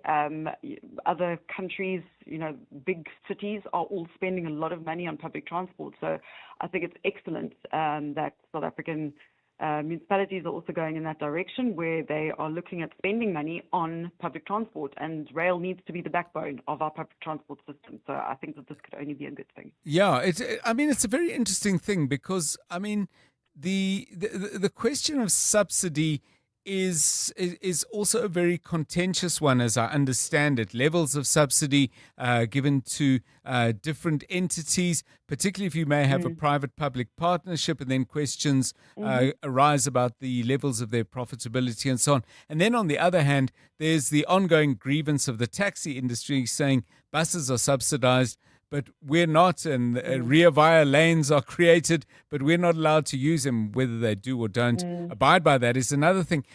Are we reaching any kind of consensus on who should be subsidized and to what extent, or are those battles yet to be fought? I think those are ongoing talks, and I don't know if there's nothing that I could comment on that says this is the direction, but Yes. That's definitely something that is being looked at, spoken about. There are, the taxi industry is a very interesting case, because they are one of the only public transport systems in the world that actually operates at a profit. The majority of transport services operate with a subsidy, all globally. There's virtually no formal public transport systems worldwide that operate without subsidy. So, we must get away from this idea of thinking about public transport networks to provide some group with profit. They don't. They never do. They can't. It's just impossible to provide public transport that is scheduled while not providing a subsidy. And that's where the taxi industry is very interesting, because they obviously don't operate with a schedule. They wait until their vehicles are full. And that's the way that they can operate without subsidy. So yes, it's, for us to improve the general services of public transport, for us to be able to work with the minibus taxi industry, which I think is a really important thing to do. They are serving more than 60% of the commuter trips in our cities in South Africa. They are the biggest public transport provider in the country. And so we need to talk, with everybody that is in the transport space together. Thank you so much. A lot of food for thought there. Dr. Megan Prouver, she's from Stellenbosch University's Department of Civil Engineering. Forget the earlier question I asked about the expansion of the Gautrain. If you could fix something that would make your commute easier, then tell us what that thing would be. And tell us, by the way, as you respond to the question I'm asking, what exactly is it that you would change, but also what is the route that you're following and how you're getting there at the moment? So typical answer, I go Alberton to Sandton. What would really help me would be A, B, C, or D. Yeah, I'd love to hear from you. Let's put a transport plan for Gauteng together ourselves. 702 Drive, 26 minutes past 4. EWN Traffic. EWN Traffic is brought to you by Outsurance. SMS the word out to 45142 now, and you could save on car insurance. If you don't, ask them for 500 Rand. Karabo Charlie has the latest from the roads at 26 minutes past 4. Well, if you're driving through Alex, that's leaving Midrand heading towards Germiston, you can still expect about a 2-hour delay. This is on the N3 southbound between the Batlu interchange and Gilulis due to an earlier accident. There's also an accident seen in Glenanda on the N12 westbound near Xavier, causing about an hour delay all the way from Kliprefir Drive. So if you're leaving Germiston heading towards Soweto, avoid the N12 west at all costs. There's also bumper-to-bumper traffic in the Joburg CBD that's traveling towards Boysons. On the M1 southbound between Killarney, Benz and the Crown Exchange, Hurlingham heading towards Bryanston, leaving Sandton, expect some delays. This is on Winnie Mandela Drive between Sterling and Republic. If you come across any other traffic issues, kindly WhatsApp us on 072 702 1702. There's more EWN on air, online, and on the EWN app. The Outsurance pointsmen know that every car on the road carries a story. There's a car with a parent shuttling his kids, with a back seat full of chatter, laughter, lunchboxes, and lost shoes. The Outsurance pointsmen know it's not just a car in traffic, it's a regular yet special slice of a family's life. Every story's different, and every story matters. That's why the Outsurance pointsmen have been doing what they do since 2005, in proud partnership with 702. Outsurance is a licensed insurer and FSP. EWN Business. Start of a new week. At the start of the day, the JSE didn't look as if it was in for particularly good times, but Africa Melania, I got a sense that things have picked up. What's the latest? Good afternoon. It's picked up much, John. Good afternoon. The all share up 1.5%. Implats doing well. Sibanye doing well, as did SPAR as well. A good set of results from MTN Group, driven mainly by the markets in Nigeria and Ghana. Performance in South Africa was resilient by their description. They also saw improved return generation. This was an area of focus for the company, all contributing to a 45% jump in the dividend. The share price of MTN is seeing an 8.5% improvement on the day. We'll be chatting to the Chief Executive, Ralph Mupita, on the Money Show this evening. Strong results also from Sun International. That share price is up nearly 10% on the day. Well, inflation expectations continue to fall in the first quarter of this year, with the average forecast for inflation over the next 5 years reaching a record low.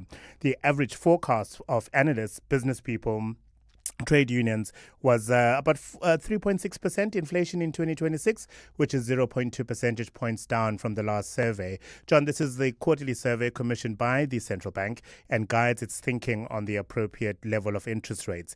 In January, inflation stood at 3.5%, and the Reserve Bank's next interest rate announcement is scheduled for the 26th of March.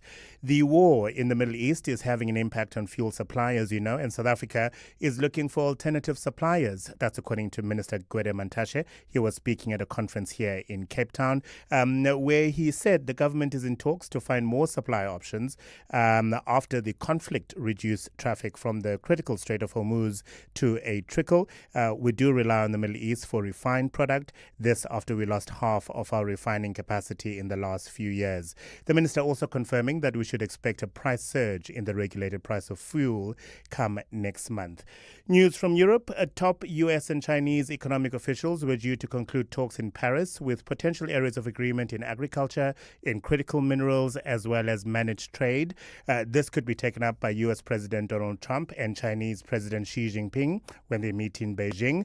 That meeting between the two world leaders will start on the 31st of March. However, the conflict in the Middle East could potentially delay that meeting, Trump pressing Beijing to help unblock the crucial Strait of Hormuz, which has been closed by Iran. In the meantime, Indian Foreign Minister, that's Jaishankar, saying that he is hopeful that talks with Iran will begin to ease shipping disruptions for the country's vessels in the strait. If you're buying a dollar today, it will cost you 16 Rand and 71 cents. The pound, 22 Rand and 24. The euro, 19 Rand and 21. Gold is at 5,037 Rand and 23 cents an ounce. Platinum, 2,117 and 70. Brent crude oil, $103.14 a barrel. Africa Melania for EWN Business. Thanks very much, Africa Melania. It's 29 minutes to 5. Africa back with us at about 25 minutes past 5. Let's get the very latest eyewitness news with Mbali Dlamini with a really alarming story coming out of Joburg Emergency Medical Services. Share that with us. Good afternoon. Well, John, a very good afternoon. Joburg EMS is urging parents to exercise strict oversight on their teens after footage emerged of a group inhaling the contents of a fire extinguisher. It says the act, known as chuffing, is a concerning new trend, fast gaining momentum amongst young people.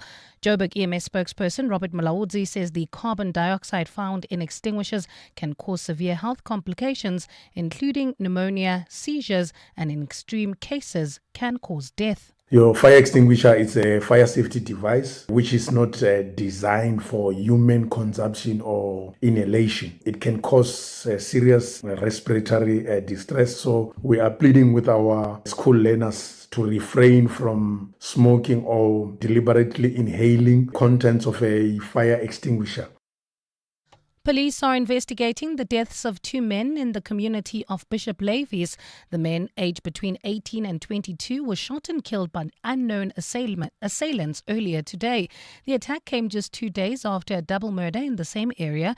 7 people have been killed in the area since Tuesday last week.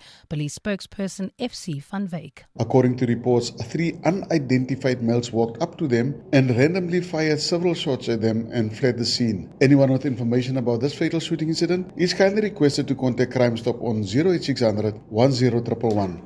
Meanwhile, Bishop Levis Crime Prevention Forum chairperson Graham Lindhorst says residents want urgent action from police as the violence escalates. We call on SAPS to get a grip on crime, especially the murder within that precinct at the moment. We send our condolences to the family and friends of the deceased. Heritage Western Cape has raised concerns about the future of the long-contested Tafelberg site. The property is back in the spotlight after the Western Cape Department of Infrastructure recently met with residents and Heritage Western Cape to present a heritage impact assessment related to the site. Plans for the site to be divided into 3 parcels and rezoned for mixed-use development, including a social housing component, are currently underway. Carlo Peterson has more. The Tafelberg site in Sea Point is set to be revamped to include an 8-story residential building with retail space alongside 2 4-story social housing blocks built around a shared courtyard. However, Heritage Western Cape and the Sea Point Residents Association say the old Tafelberg school building earmarked for social development was not properly considered in the assessment. HWC says the property is a provincial heritage site that includes a historic school building, vineyard mansions and mature 3 avenues. The Heritage Authority says a final decision will be made once further planning and consultation processes are completed. The Western Cape Department of Infrastructure has indicated it will respond to the HWC in due time. Carlo Peterson, Eyewitness News. A partly cloudy Tuesday in store for Gauteng tomorrow, with scattered showers and thundershowers expected. Lows of between 13 and 15 degrees and highs of between 25 and 26. Driving through Alex, you can still expect about a 2-hour delay. N3 southbound from the Bethlehem to change to Gilulis due to an earlier accident. Bryanston also expect about a 20-minute delay heading towards Fourways N1 southbound. This is from the Bethlehem to change to Winnie Mandela Drive, leaving Sandton. Accident seen on Sandton Drive at Winnie Mandela Drive. This is causing huge delays from Rivonia Road. The top story in EWN, Joburg EMS is urging parents to exercise strict oversight on their teens after footage emerged of a group of teenagers inhaling the contents of a fire extinguisher.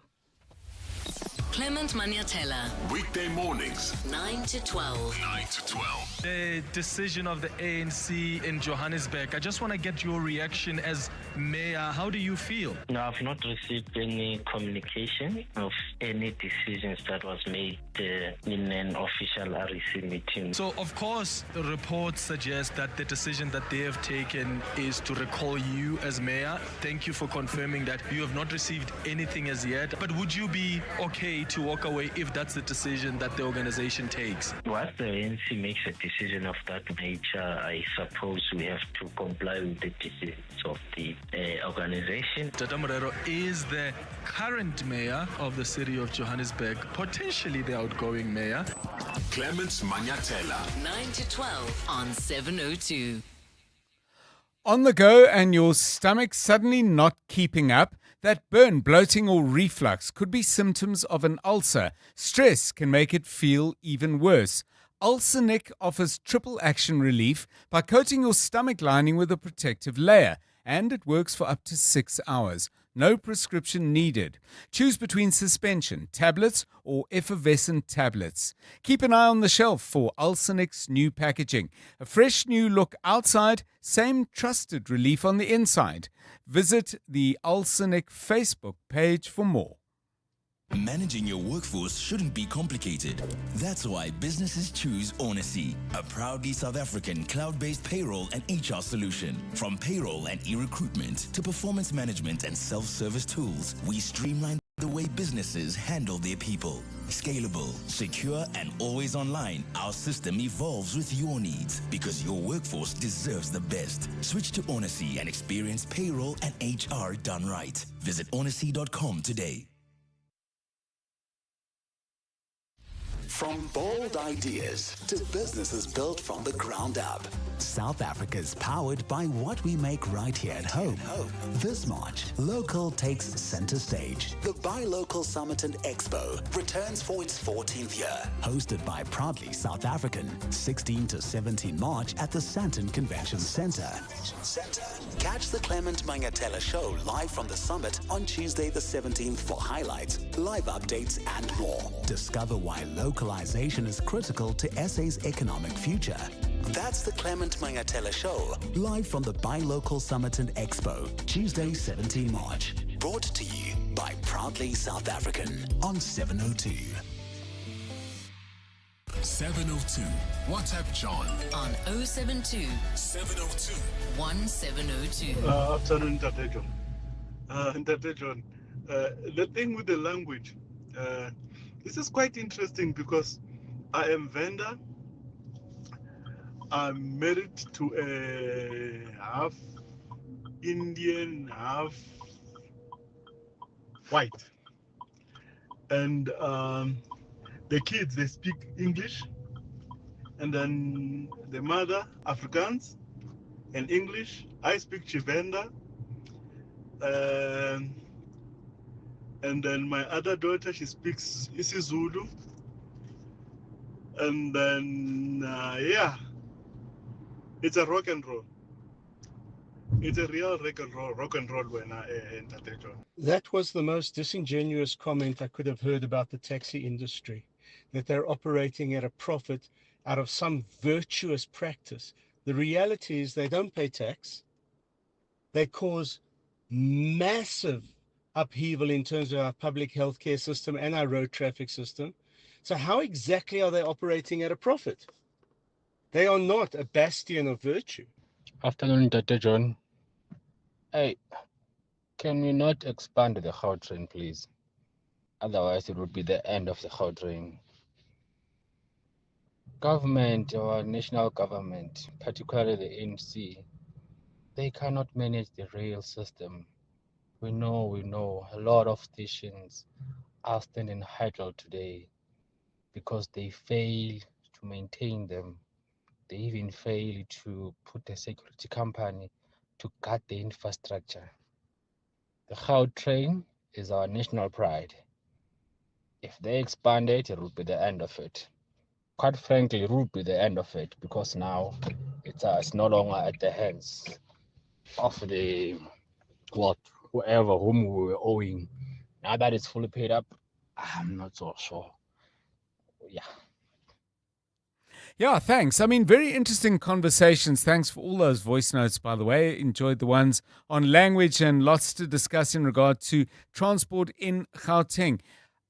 My understanding is the expansion would be under another managing entity, similar to the Gautrain company that's been running things up to now. But having said that, I realize I'm making some assumptions. So we need to learn more about the details of not just where it's going to go, but who's going to run it once it does. 702 Drive will keep chipping away at that story. If you know more about it than me, I would be grateful if you could help me out there. 19 minutes to 5. EWN Sport. Tolakele Mganga, a very good afternoon to you. Afternoon, John. And the Blitzboks won a 7th tournament on United States soil following success in New York, which saw them clinch the World 7 Series. They beat Fiji 10-7 in the final to secure their 3rd successive tournament win and 4th title in 6 tournament series. Salvin Davids was named player of the final, but insists team success trumps individual honours. Yeah, satisfied with being player of the final, but that wasn't what I wanted. The main thing was came out on top as a team. The individual accolades it's gonna be there, but I don't want that. But thanks to the team for helping me get it. Adeslam Adu has refused to give up on the Betway Premiership title race after Orlando Pirates drew with Swelele. They're a point clear at the top, but fellow challengers Mamelodi Sundowns have a game in hand with 9 fixtures still left to play. Ricardo Goss made 11 saves in that 1-1 draw as the Buccaneers' 3-game winning run came to a halt. We have to give credit to the goalkeeper. He was man of the match. We had not a goalkeeper today. We have Jesse Christ in the goal today. He saved everything, so we have to give him credit. I don't know if I have to reproach something to my players. They give everything to shoot on the target, to create chances, but we had a wall in the goal. He saved his team today. He did a fantastic game. Pep Guardiola says Manchester City will be better next season after his side suffered a hammer blow in the Premier League title race. They were held to a 1-1 draw by West Ham as the gap between them and league leaders Arsenal was extended to 9 points, but City have played a game less than their rivals. 8 games left, we have to accept it and finish the season the better, and the better possible, because still tomorrow we have the Premier League, we have the FA Cup, we have the other one. Improve. As much you improve quicker will be better for the present and for the future, for next season. And this is what you have to do. But yeah, it's what it is. I like my team, but still, I know for people today the modern football is not, but still I like it. So until the end we'll continue. Next season we'll be back. And Yannick Sinner claimed his maiden Indian Wells title after defeating Daniil Medvedev 7-6 and 7-6 in a match where he recorded 28 winners and 10 aces.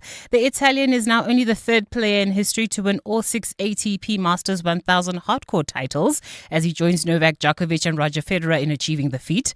At the same time, world number 1 Anya Sabalenka won the women's title, having defeated Elena Rybakina 3-6, 6-3 and 7-6. She claims the title for the first time and secures her 23rd career crown.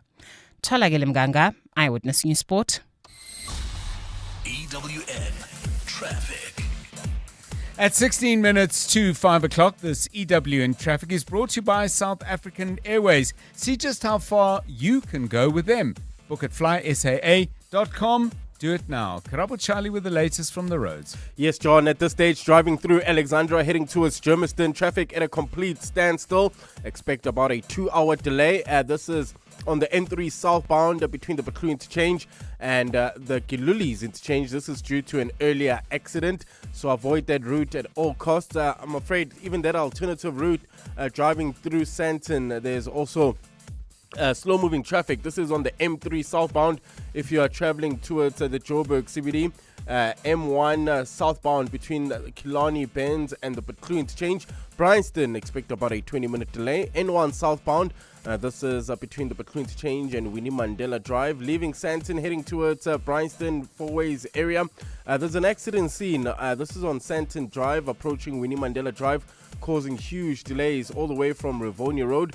Canenda, south of Joburg, we also have an accident scene, N12 westbound near Xavier, causing more than an hour delay all the way from Kliprefeer Drive. If you come across any other traffic issues, kindly WhatsApp us on 072-702-1702. There's more EWN on air, online, and on the EWN app. This is what progress sounds like. At South African Airways, we've added more aircraft to the runway, increased our flights from just over 1,000 in 2021 to over 24,000 last year. And we continue to add more destinations and routes. It's steady progress over time. We know there's still work to do, but every day we're building something stronger. An airline that shares the resilience of the country it carries. South African Airways. Book your next flight at flysaa.com today. You're with John Perlman on 702. Let's walk the talk. So, fabulously interesting weekend of sport. I don't know if anyone watched England play France in rugby, decided with the last kick of the match. That was pretty remarkable. But on Sunday, this happened in Shanghai.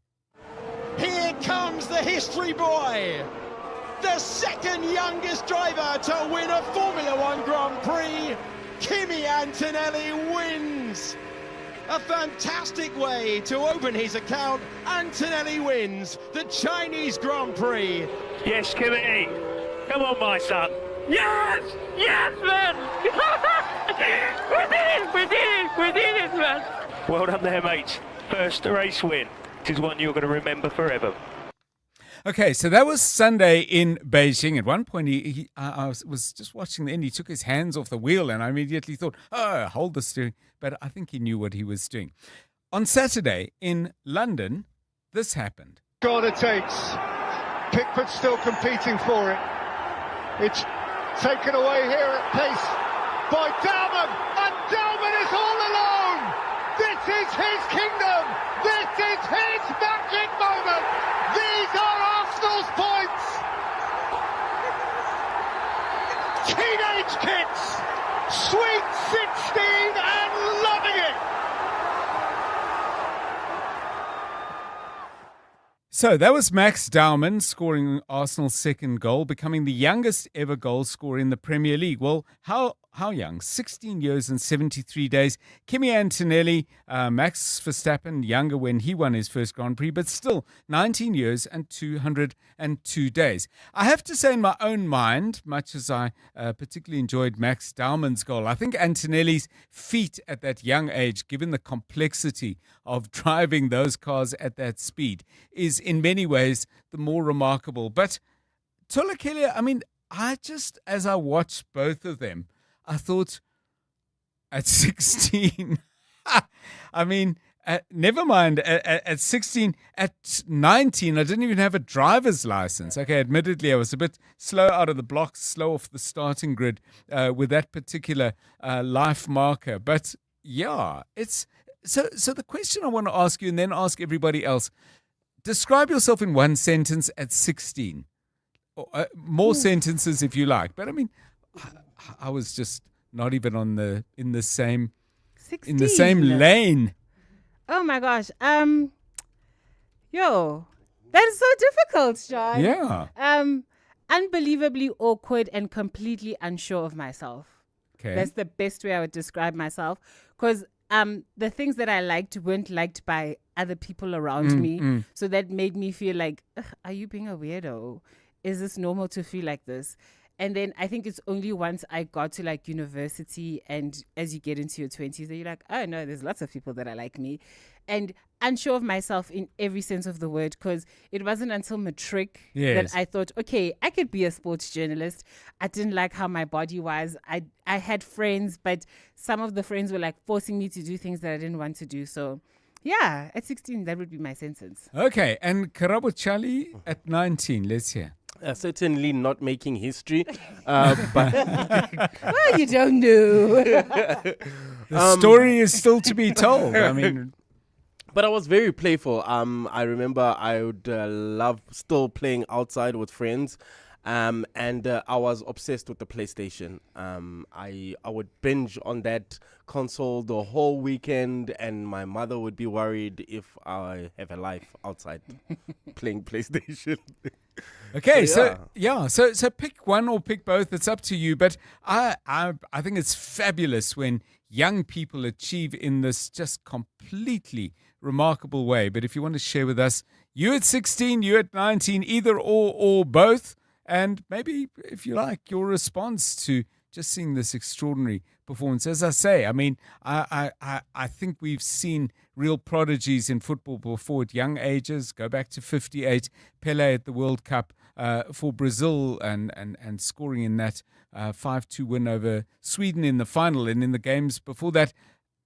But at 19, the complexity of motor racing and mastering it to that degree for me is something quite special. But your thoughts, please. 072 702 1702. Drive home with John Perlman on 702. Let's walk the talk.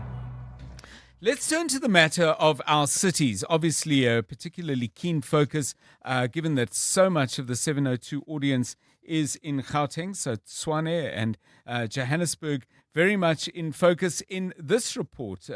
Excellent piece by Stella Mapenzalswa, who's economics editor at Business Live, just leading us on to a conversation where Treasury is indicating that if you put the country's 8 metros together, they collectively spend only 31.5% of their 5.8 billion rand budget on critical water management infrastructure. National Treasury is planning to act on this, and we'll find out how in a moment.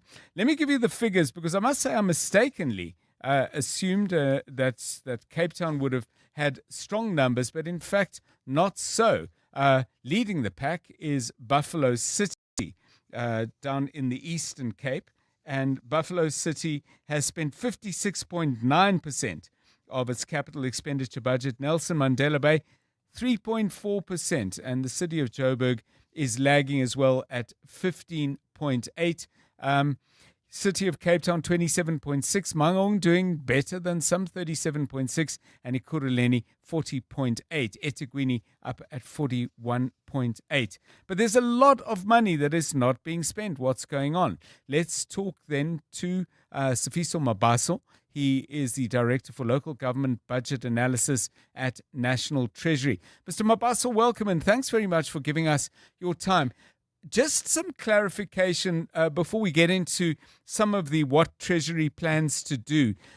On those numbers, is money spent literally just that, money spent, or is there a measure in there that measures the effectiveness of that spending? Good afternoon to you. Good afternoon, John, and also good afternoon to the listeners. Thank you for inviting us on your show. Yes, to answer your question, John, yes, it's money that this document is measuring how a municipality has performed against what was in the budget. Okay. So these figures are as at 31 December 2025, so which is a media period for a municipality. So that's money spent. There may well be an assessment at a later stage, I would assume, that says, for example, the city of Cape Town spent 121 million on this, and we need to assess whether the work was successfully completed. But let's go back on the overall number. I mean, none of them are performing with distinction. What's going wrong? Is the money being spent on other things? Is it lack of planning capacity? Where does the problem lie? It's a combination of factors that we've seen happening in the system. One of that cause low spending, disruption in infrastructure projects. If there's an infrastructure project underway, then you find there's a disruption. It can be caused by construction mafia or people or communities that demand work or demand certain things, halting the project. Or it can be caused by rain, given that this is more or less a summer figures, rainy period. But also it can be caused by municipality itself, inefficiencies with regard to concluding SCM processes. They have SCM processes that municipality need to conclude before they can be on the ground. So at times, those are the major issues that cause this delay in spending. But also contractors' performance. You'll find a contractor that does not perform according to what the contract or the service level agreement. Yes. So you'll find those type of situation where by now the contractor needs to be terminated because of penalties, because of different punitive measures that the municipality takes. So once the municipality do take that particular direction, so the project had to stop, and then they had to redo the whole supply chain so that they can get a replacement for that project. So that spending time, it also delay the project completion in that regard, John.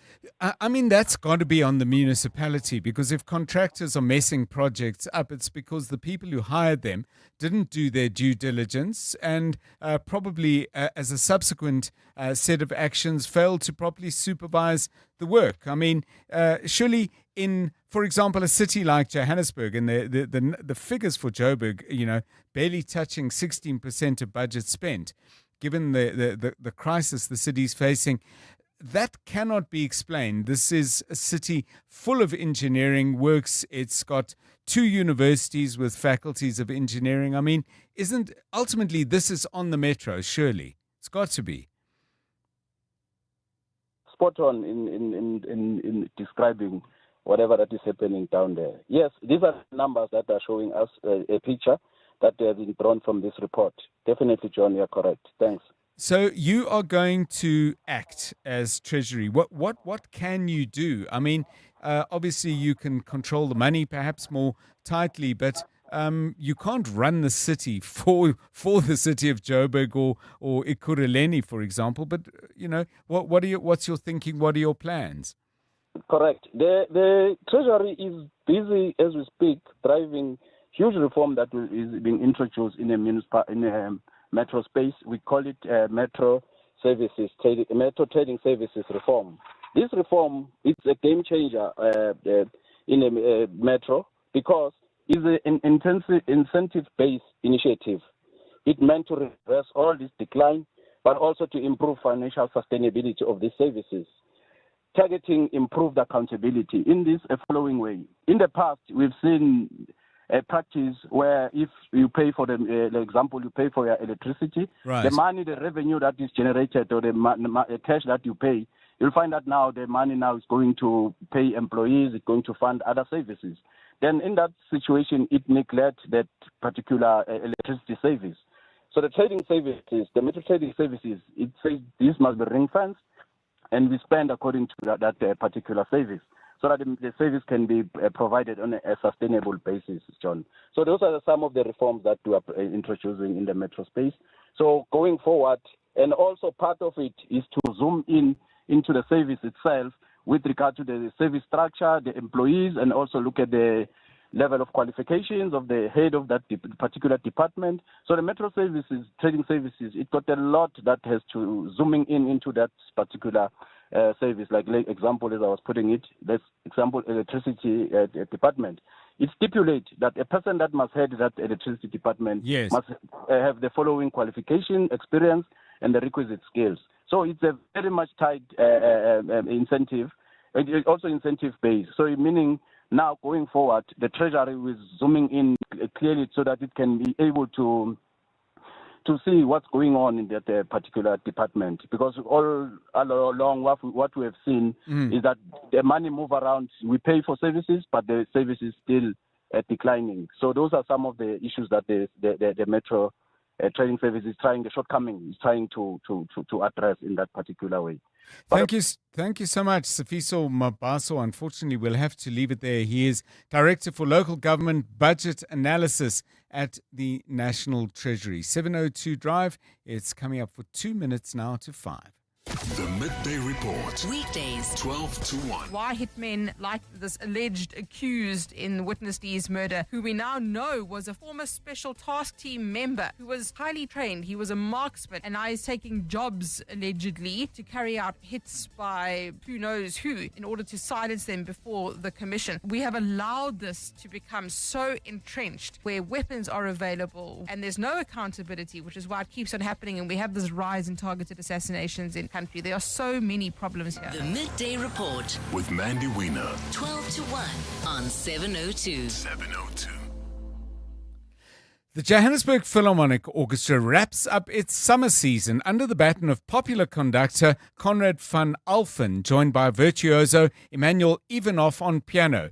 The program includes Tchaikovsky's Symphony Pathétique, considered to be his most popular work. Linda Auditorium on Thursday, 19 March at 7:30 p.m. Book your tickets at Quicket to avoid disappointment. Smart Steve from Momentum, hello. Smart Steve, my daughter just turned 18, right? And now she's got a license and a boyfriend. You're worried about her safety. With Momentum Safety Alert, she can access help 24/7. Is that the emergency response version of Curry in a Hurry? For sure. She can get help at the touch of a button for free. Free? For all that and all? Visit momentum.co.za or call 0860 006 784. Momentum Insure, keeping you safe on your journey to success. Momentum Insure is an authorized non-life insurer. T's and C's apply. You're now listening to 702 Afternoon Drive with John Perlman.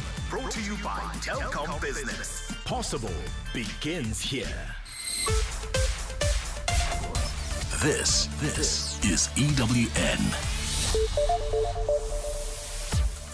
A top cop tells the commission he saw nothing wrong with sharing information with Kat Matlala, and the gun used to kill Witness D has still not been found.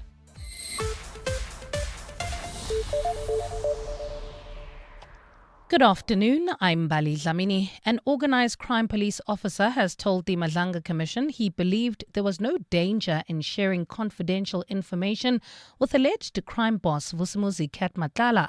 Sergeant Faninkosi has been quizzed about his relationship with Matlala and on allegations he acted as a middleman between suspected crime bosses and senior police officers. WhatsApp messages exposed before the Commission today show Nkosi frequently exchanged internal SAPS documents with civilians. Tabiso Koba reports. In March 2025, an internal audit report made a recommendation to SAPS to cancel a multi-million rand tender awarded to a company belonging to Vusimuzi Cat Matlala. In the same month, Deputy National Police Commissioner Shadrack Sibiya forwarded the report to Sergeant Faninkosi. Nkosi then forwarded the report, which was clearly marked confidential, to Matlala. To be very honest with you, Commissioner, I did not see the danger of it or the problem about it because I thought it's already in public, and in public it came as it is yesterday. To me, it was no longer confidential. Pressed further on the matter, Nkosi refused to say whether it was wrong for a police officer to share confidential documents with civilians. Tabiso Koba, Eyewitness News. Police are still on the hunt for the weapon used to assassinate Marius van der Merwe, who was a key witness at the Madlanga Commission of Inquiry. Van der Merwe, who testified as witness D, was shot outside his home in Brakpan in December in full view of his wife and kids. The alleged shooter, who is a former police officer, Matipandile Soteni, was arrested in Johannesburg over the weekend and made his first appearance before the Brakpan Magistrates Court today. Alpha Ramushwana reports. Police have described Matipandile Soteni as a lethal individual, given the extensive training he underwent to serve in the Special Task Force. It's understood that witness D was murdered in a drive-by shooting while the car used by the shooters was slowly moving past his driveway. Police spokesperson Athlenda Mate says the alleged shooter, believed to be Soteni, fired 2 precise shots from the moving vehicle, which she says indicates a high level of skill. But she adds that the very firearm used in the shooting is still nowhere to be found. We are still looking for the AK-47. So we have obtained the J51, the search and seizure warrants, to check several properties where we think that Soteni may have hid the weapon. Police say a battery of firearms was found in the vehicle used in witness D's murder. Alpha Ramshwana, Eyewitness News in Brakpan. The National Prosecuting Authority has confirmed it will seek to reinstate fraud charges against former Sports Minister Zizi Kodwa. The charges, which were dropped in November 2024, relate to the questionable awarding of government contracts to technology company EOH. Kodwa was implicated in the State Capture Commission of Inquiry for allegedly receiving a 1.7 million rand bribe from an executive at EOH. The NPA in Johannesburg now says it will be enrolling the matter in court again. Eskom customers will have to dig deeper into their pockets from April as electricity tariffs increase, as approved by the National Energy Regulator. The power utility says customers supplied directly by Eskom can expect a price increase of 8.76%. The adjustment will come into effect on the 1st of April, while municipalities are expected to implement their average 9.01% increase from July. Mungezi Koko reports. The National Energy Regulator approved the tariff adjustment earlier this month as part of Eskom's revenue plan for the 2026-27 financial year. The power utility says the increase is needed to support the cost of generating, transmitting and distributing electricity while also allowing investment into critical infrastructure. Eskom Group Chief Financial Officer Khalib Kasim says the utility is working to keep future tariff requests reasonable amid growing affordability pressures on households and businesses. Meanwhile, Eskom says subsidized tariffs for low-income and rural households will remain in place. Mongi Zikoko, Eyewitness News. And in India, an investigation is underway into a fire which broke out in the trauma centre of a government hospital. The blaze left 10 people dead at that facility in the eastern Indian state of Odisha. All the victims were patients, while 11 staff members are being treated for burn wounds. The fire is suspected to have been caused by an electrical short circuit. Last October, 6 critically ill patients were killed in an ICU fire in the Rajasthan state. Gold is trading at $5,021.28 an ounce. The rand is at 16.73 to the dollar, 22.21 to the pound, 19.23 to the euro, and Brent crude oil is at $102.67 a barrel. Glenenda accident scene heading towards Soweto. That's on the N12 westbound near Xavier, causing more than an hour delay from Komoro Street. There's also an accident scene leaving Sandton on Sandton Drive at Winnie Mandela Drive, causing huge delays all the way from Rivonia Road and driving through Alexandra. Expect about an hour delay. N3 south from the Butlu interchange to Van Buren. In your sport, Cedric Kadze pleads with Kaizer Chiefs supporters to return following their FNB Stadium boycott. Adeslam Madou says the title race is not over after Orlando Pirates drop points. And France clinched the Six Nations title as Wales finally end their winless drought. A partly cloudy Tuesday in store for Gauteng with scattered showers and thundershowers expected. Johannesburg will drop to overnight lows of 13 degrees, peaking at a high of 26. Pretoria 15 and 26, and Vereeniging 14 and 25 degrees. The top story in EWN this hour, an organized crime police officer has told the Madlanga Commission he believed there was no danger in sharing confidential information with alleged crime boss Vusimuzi Kat Matlala. EWN, in touch, in tune, and independent. For the latest, visit ewn.co.za or download the EWN app. 702. Drive home with John Perlman. John Perlman, 3 to 6 p.m. On 92.7 and 106 FM. Let's walk the talk. 702 Drive, it's good to have you with us on the show. It's 8 minutes past 5. How's the start of your week gone? Well, I hope if you're making your way home, of course, we'll give you some traffic updates shortly and making sure that you can at least anticipate the trouble spots if you can't entirely avoid them.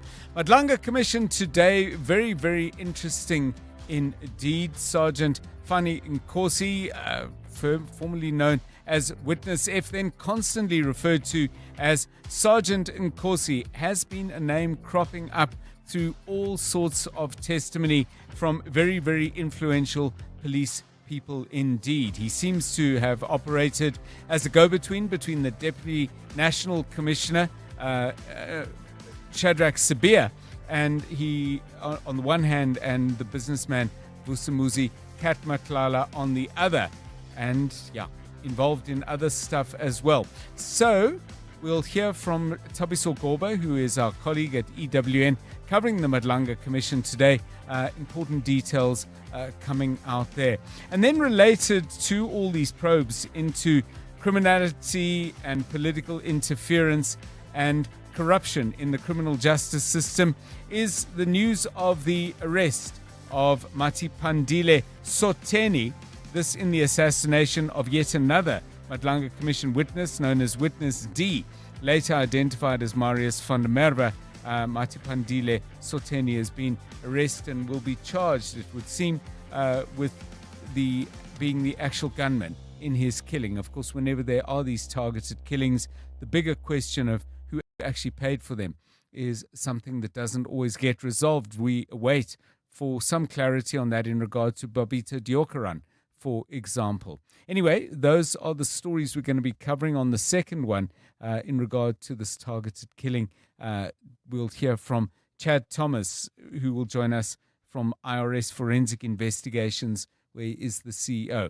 Been asking you questions about what you were like at 16, getting, I suppose, a response to Kimi Antonelli at the age of 19 years and 202 days, winning the Chinese Grand Prix. Max Staumann becoming the youngest goal scorer in the English Premier League at the age of 16 and 73 days. Some of you have responded to that. Hi, Ntate John. It would actually be great if the Gautrain can expand to the south of Johannesburg as well as Randburg side, Lanseria side. It would be great. I know it will probably require significant investment, but yeah, it would be good. Also, the Gautrain is operated by BOC, Bombela Operating Company. So, yeah, and they've been doing a very good job. Also maintained by BMC, which is Bombela Maintenance Company. So they have a really good service provider that manages the Gautrain, and that's one of the main reasons why it's actually working and why it's been serving us so well. Thanks. Ilandidi. Hi, John. Me at 16. Oh, my grandfather will have to wake up again this morning and make me the brazier for me to boil water to go to school. That's the morning. During the day, I have to go back home during lunch because the school was close by to go and eat lunch. Probably it's gonna be potatoes and pap again. Late afternoon, where am I gonna get my grandfather's cows today? Which side of the grazing land? Yeah, asking you for your recollections of what you were like at a much, much younger age. And of course, you know, the reason why we talk about these two remarkable young men, Max Dowman on the one hand, Kimi Antonelli on the other, is because they are so unusual. But, you know, maybe at a young age you were excelling at something. Doesn't have to be on a global stage. Give us a call on that. It's 12 minutes past 5. EWN Traffic. EWN Traffic is brought to you by Outsurance. SMS out to 45142 now, and you could save on car insurance. If you don't, ask them for 500 Rand. Delays in Glenanda. Karabo Chali with the details. Yeah, so if you're planning on leaving the Alberton area, heading towards Soweto, avoid the N12 westbound at all costs. There's an accident scene near Xavier. That's in the Glenanda area already, causing about an hour delay all the way from Komaro Street. If you're driving through the Joburg CBD, traffic remains heavily backed up. M1 South from Killarney Benz to the Crown Interchange. Leaving Sandton, also accident scene on Sandton Drive at Winnie Mandela Drive. This is causing huge delays from Rivonia Road. And driving through Alex, expect about an hour delay. N3 South from the Butler Interchange to Van Buren. If you come across any other traffic issues, kindly WhatsApp us on 072-702-1702. There's more EWN on air, online, and on the EWN app.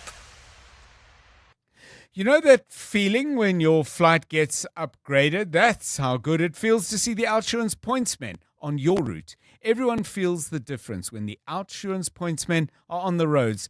They've been easing the traffic congestion so everyone gets where they need to be quickly and safely for the past 20 years. With Outsurance, you really always get something out. In proud partnership with 702. Show them some love online using #PointsmenLove. Licensed insurer and FSP. For Onwethu Nxumalo of Ozide Rentals and Custom Dressmaking, every stitch is a story. What's your Telkom business chapter? What made Telkom business stand out from all the rest was how fast everything was. And with voice calling and fiber from Telkom Business, she stitches together inquiries and sources fabric online without dropping a thread. Get unlimited VoIP 1 from 99 Rand per month and Stream Connect Fiber from 399 Rand per month. Call 10213 or click telkom.co.za. T's and C's apply. Telkom Business. Possible begins here. What's up? Why is there a horse in your driveway? You ride savvy. Why drive a Mustang when you can ride one? What the missus say? Well, she had a bit of a long face, but now she's stable. If you need a backup plan, We Buy Cars can sort you out. Nah, savvy. This thing is eco-chic. Stop horsing around, cowboy. Rather get one of these from We Buy Cars. What's the horsepower on that thing? More than one, Dorf. More than one. Don't be Dorf, be savvy. We Buy Cars, geared for adventure, geared for you. Brush, stroke, paint, color, protect, and admire. From roof paint to exterior textures and interior silk, Warrior Paints has it all. The product range and stylish colors are amazing. And what's more, Warrior Paints has crushed prices for incredible savings. Enjoy that good old-fashioned personal service you deserve. For price, quality, variety, and service, Warrior Paints is streets ahead. Warrior Paints. Affordable, lasting luxury. Some holidays give you the beach. Some give you the bush.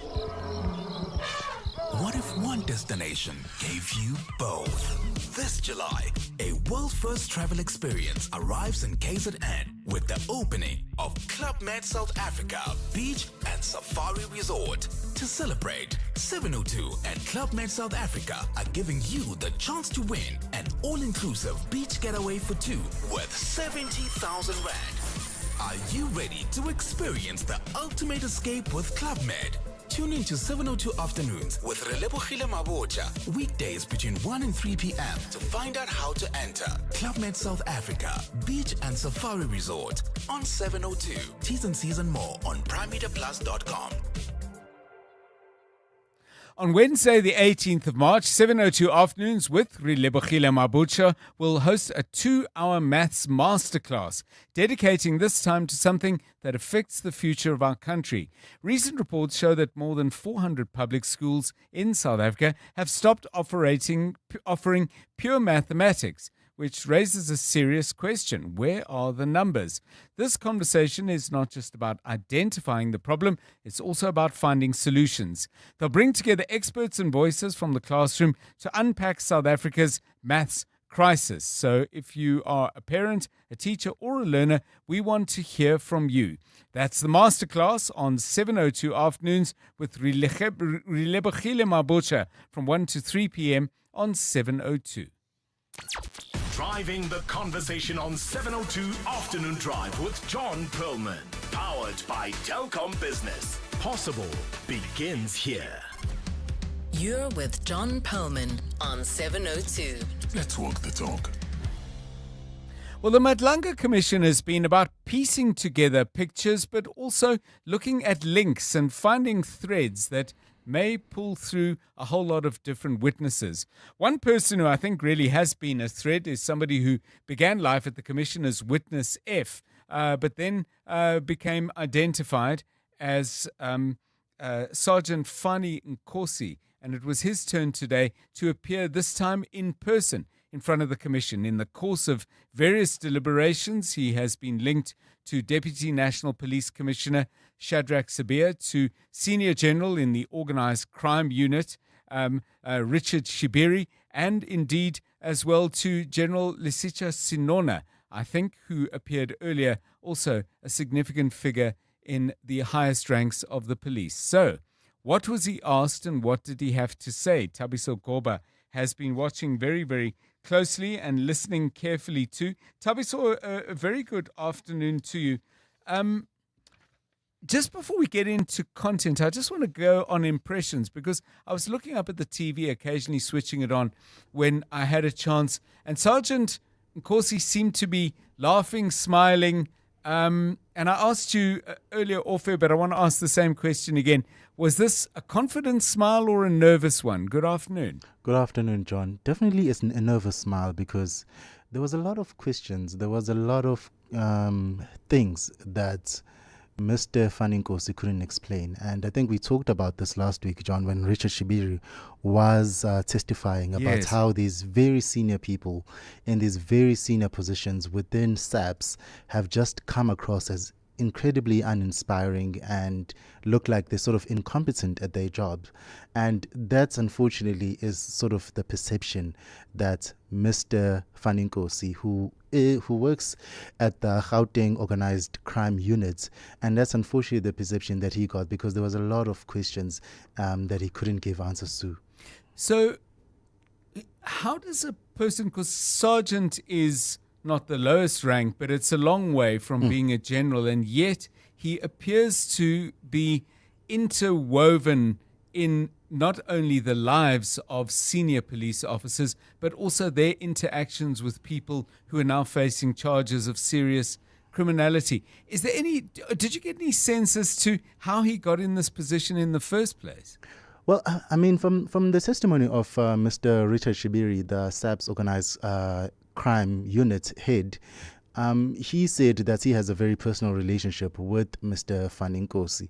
That was also something similar to the Deputy National Police Commissioner, General Shadrach Sabia, in terms of that they have a very good relationship, personal relationship outside of work. But what is very clear here, John, is that Mr. Sergeant Fani Nkosi, he was used as a middleman between the senior police officials and a lot of controversial people that are obviously suspected of being crime bosses. And we've seen how, even with messages, that there's a lot of things that maybe, let's take for example Mr. Matlala. Mr. Kat Matlala, when he had a problem, Yes. he would go to Mr. Faninkosi. And then Mr. Faninkosi would then escalate that problem either to Richard Sibiri, the head of organized crime, or escalate that problem to the Deputy National Police Commissioner, Shadrack Sibia. Even with Zayn Ngumalo, the controversial businessman based in KwaZulu-Natal, when he also had a problem, he would then reach out to Faninkosi, and then Faninkosi would then reach out to either Shibiri or Shadrack Sibia. So it seems like he was sort of this buffer between these very controversial people communicating directly to the senior police officials. And we do know, obviously, there is that, we haven't touched on it yet. We expect to maybe touch on it tomorrow. There is that obviously damning video where Mr. Sergeant Faninkosi, he's seen at the house of alleged criminal boss, Mr. Kati Soketi Mulefe. He goes into his house and then he leaves with a paper bag that was suspected to be stuffed with money. Again, there was allegations by some witnesses at the Madlanga Commission that this money ended up with the Deputy National Police Commissioner, Shadrack Sibia. So he seems to be the middleman in terms of this entire operation. Yeah, it's again another extraordinary day at the Madlanga Commission. We're seeing, by the way, that Thabo Bester has requested to appear at the parliamentary equivalent in this national inquiry. I think it's fair to call it that, Parliament's ad hoc committee. But thank you. Thabiso Goba will have another busy and very interesting day tomorrow, and I'm sure he'll share it with us. 22 minutes past 5. John is on X. At John Perlman. Well, from the man who started his involvement in the Madlanga Commission to the man known as Witness F, to the man known as Witness D, whose life ended soon after he had given testimony. Marius van der Merwe, you may recall, giving crucial evidence in regard to Ekurhuleni in general and the EMPD, the Metro Police Department in that metro in particular, was assassinated, and somebody now stands accused of being the triggerman in that assassination. Mathiphandile Sotheni, arrested and facing charges in that regard. Now, Mr. Sotheni, we understand, was a very highly and skilled and trained member of the Police Special Task Force, which is raising all sorts of questions as to what happens when people are trained in that regard and end up being involved in these kinds of activities, because I think it's pretty clear this is not the very first time this has happened. Chad Thomas is CEO of IRS Forensic Investigations and joins us now on 702 Drive. Mr. Thomas, welcome and thanks very much for your time. I described task force members as being exceptionally well trained. What are they trained to do, and how are some of them, because I don't think this is the first, ending up involved in the kind of matters that we're discussing now? Good afternoon to you. Good afternoon, John. Good afternoon to the listeners. Yes, two parts to your question. The first part regarding the training, these are highly, highly trained members. If any of the listeners watch TV and they watch the special forces of the various militaries around the world, like the Green Berets and the Delta Team, well, this is what our police are. It's a paramilitary force. It's highly trained individuals, very difficult to become selected. They go on what's called kering, which is selection, and a tiny percentage of these members then make it onto the cycle of training, and that training can take years. They get trained to be airborne, they get trained to be seaborne, they get trained in urban warfare, they get trained in how to clear rooms, anything high-risk, hostage situations, that type of thing, and of course, specialized VIP protection, which takes us to the next part. Their skill set is so sought after by good actors and bad actors. We've seen a lot of good actors that want to hire this exclusive club of members to work for them as their bodyguards or to train their teams of bodyguards, right, because there's so few of them, because they're so highly trained. But the second part of your question, and to your point about bad actors, we saw in the Liffman assassination One of the two men accused there is an ex-special task force member. Of course, now in Marius van der Merwe's case, one is the accused is an ex-special task force member. And with Vusikat Matlalo, who was the focus of the conversation just before I came on air with you when you were chatting about Madlanga, he was known to have hired several ex-special task force members to be a part of his VIP protection brigade, and we know that he's a bad actor. So yes, to your question, they are exceptionally sought after for their skills. There's so few of them that the damage it's doing to this brilliant brand, this exclusive brand, this band of brothers is unbelievable and should never diminish the majority of these excellent members. Yeah, and are we seeing a pattern now? Because I would assume if a businessman, a good actor or a bad actor, whichever they are, is looking for somebody like that, the money they would be able to offer, I would think would vastly exceed anything that the SAPS is willing to pay. Are we seeing people leaving the Special Task Force in order to take up these kinds of jobs? Yes, Vusikat Matlala acknowledged that he was paying each member that he had recruited in excess of 100,000 Rand per month. We know a lot of the private security companies that offer specialized VIP protection and are recruiting these guys specifically for training. CIT are training them as well and using them to train their members in counter-ambush type training and counterinsurgency training because of the high level of ambush type tactics being used against CITs. So these guys are definitely in demand, and this is what makes it so disturbing because there's so few of these members. And if we just look at Matipandile Soteni, I mean, in the work that you do, has he come across your radar? Is there anything you know about him that we should know about? Well, interesting past. He joined the police in the mid-2000s. By 2009, 2010, he had gone on selection to become a operator within the Special Task Force, and he remained a operator in the Special Task Force until 2019 when he left the police.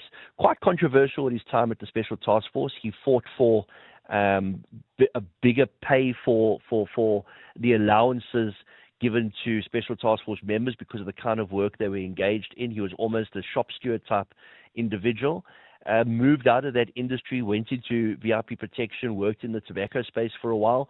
But what came out is very interesting today, and it wasn't in court, it was after court when Brigadier Mate was talking. Yes. She mentioned that the driver of the vehicle that the suspect shot out of was driven by Viandre Pretorius, and he's another controversial character that committed suicide recently on the East Rand at a petrol station.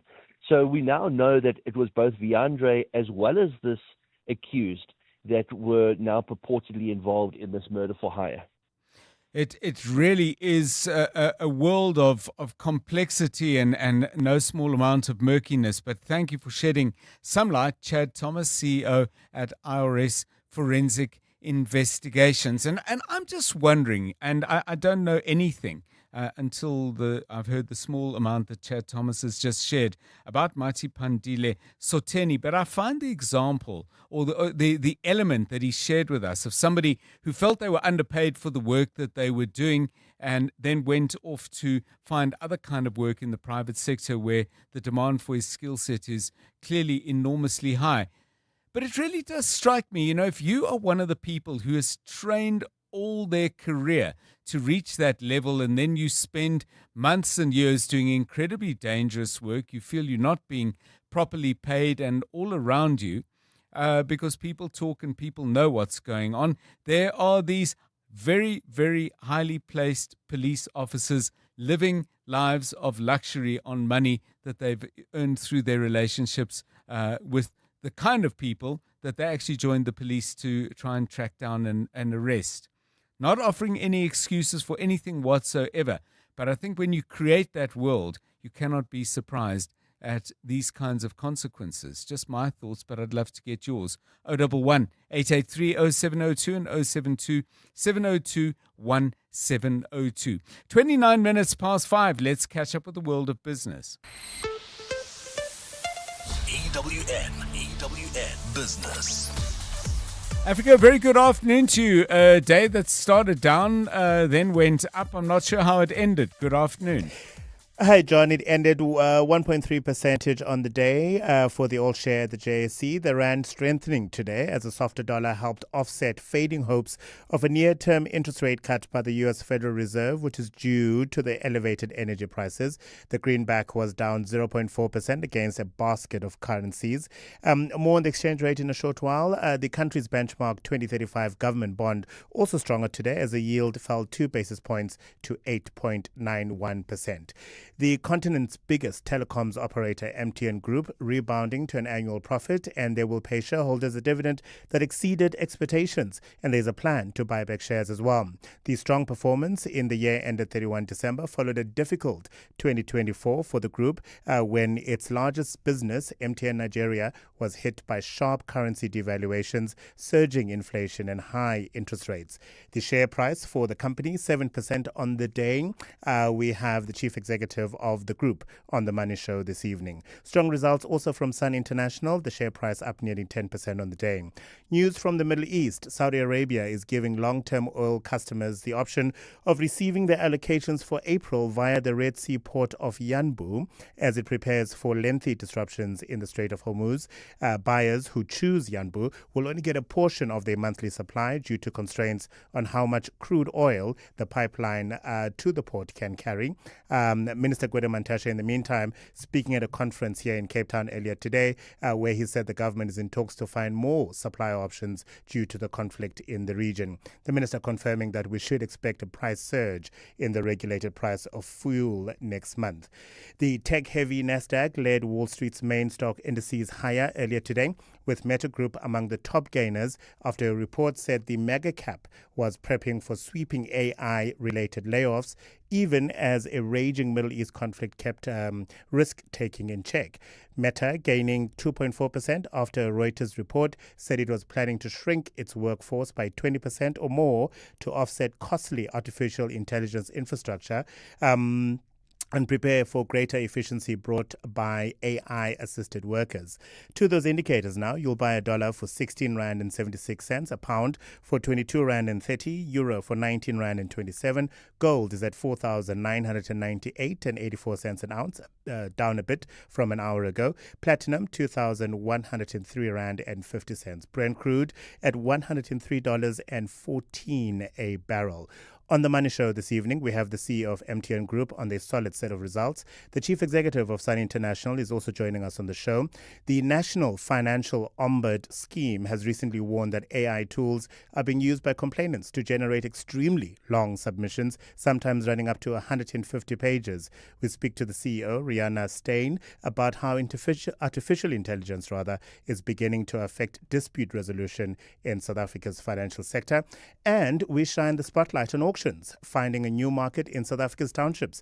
We'll speak to the founder of Lokshin Auctions. That and more on The Money Show in 27 minutes. John, Africa Melane for EWN Business. Thanks, Africa. Looking forward to that Money Show between 6 and 8. Right now, news with Mbali Dlamini.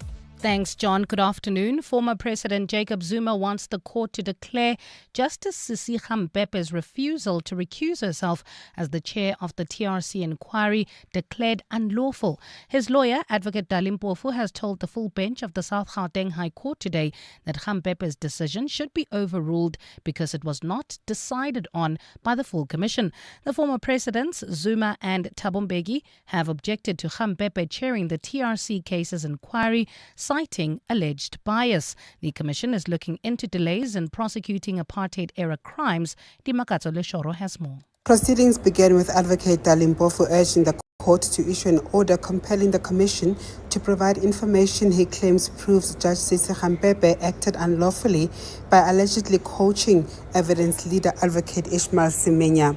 Mpofu argues that there are emails and WhatsApp texts that show Khampepe provided Semenya with research and pointed to weaknesses in their application case, which he says amounts to gross misconduct. But the court reserved judgment on this issue.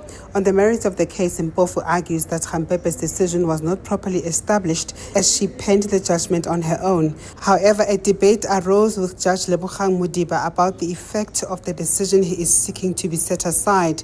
Modiba says even if Khampepe's judgment is set aside, she would still continue with the work of the commission. No, absolutely not.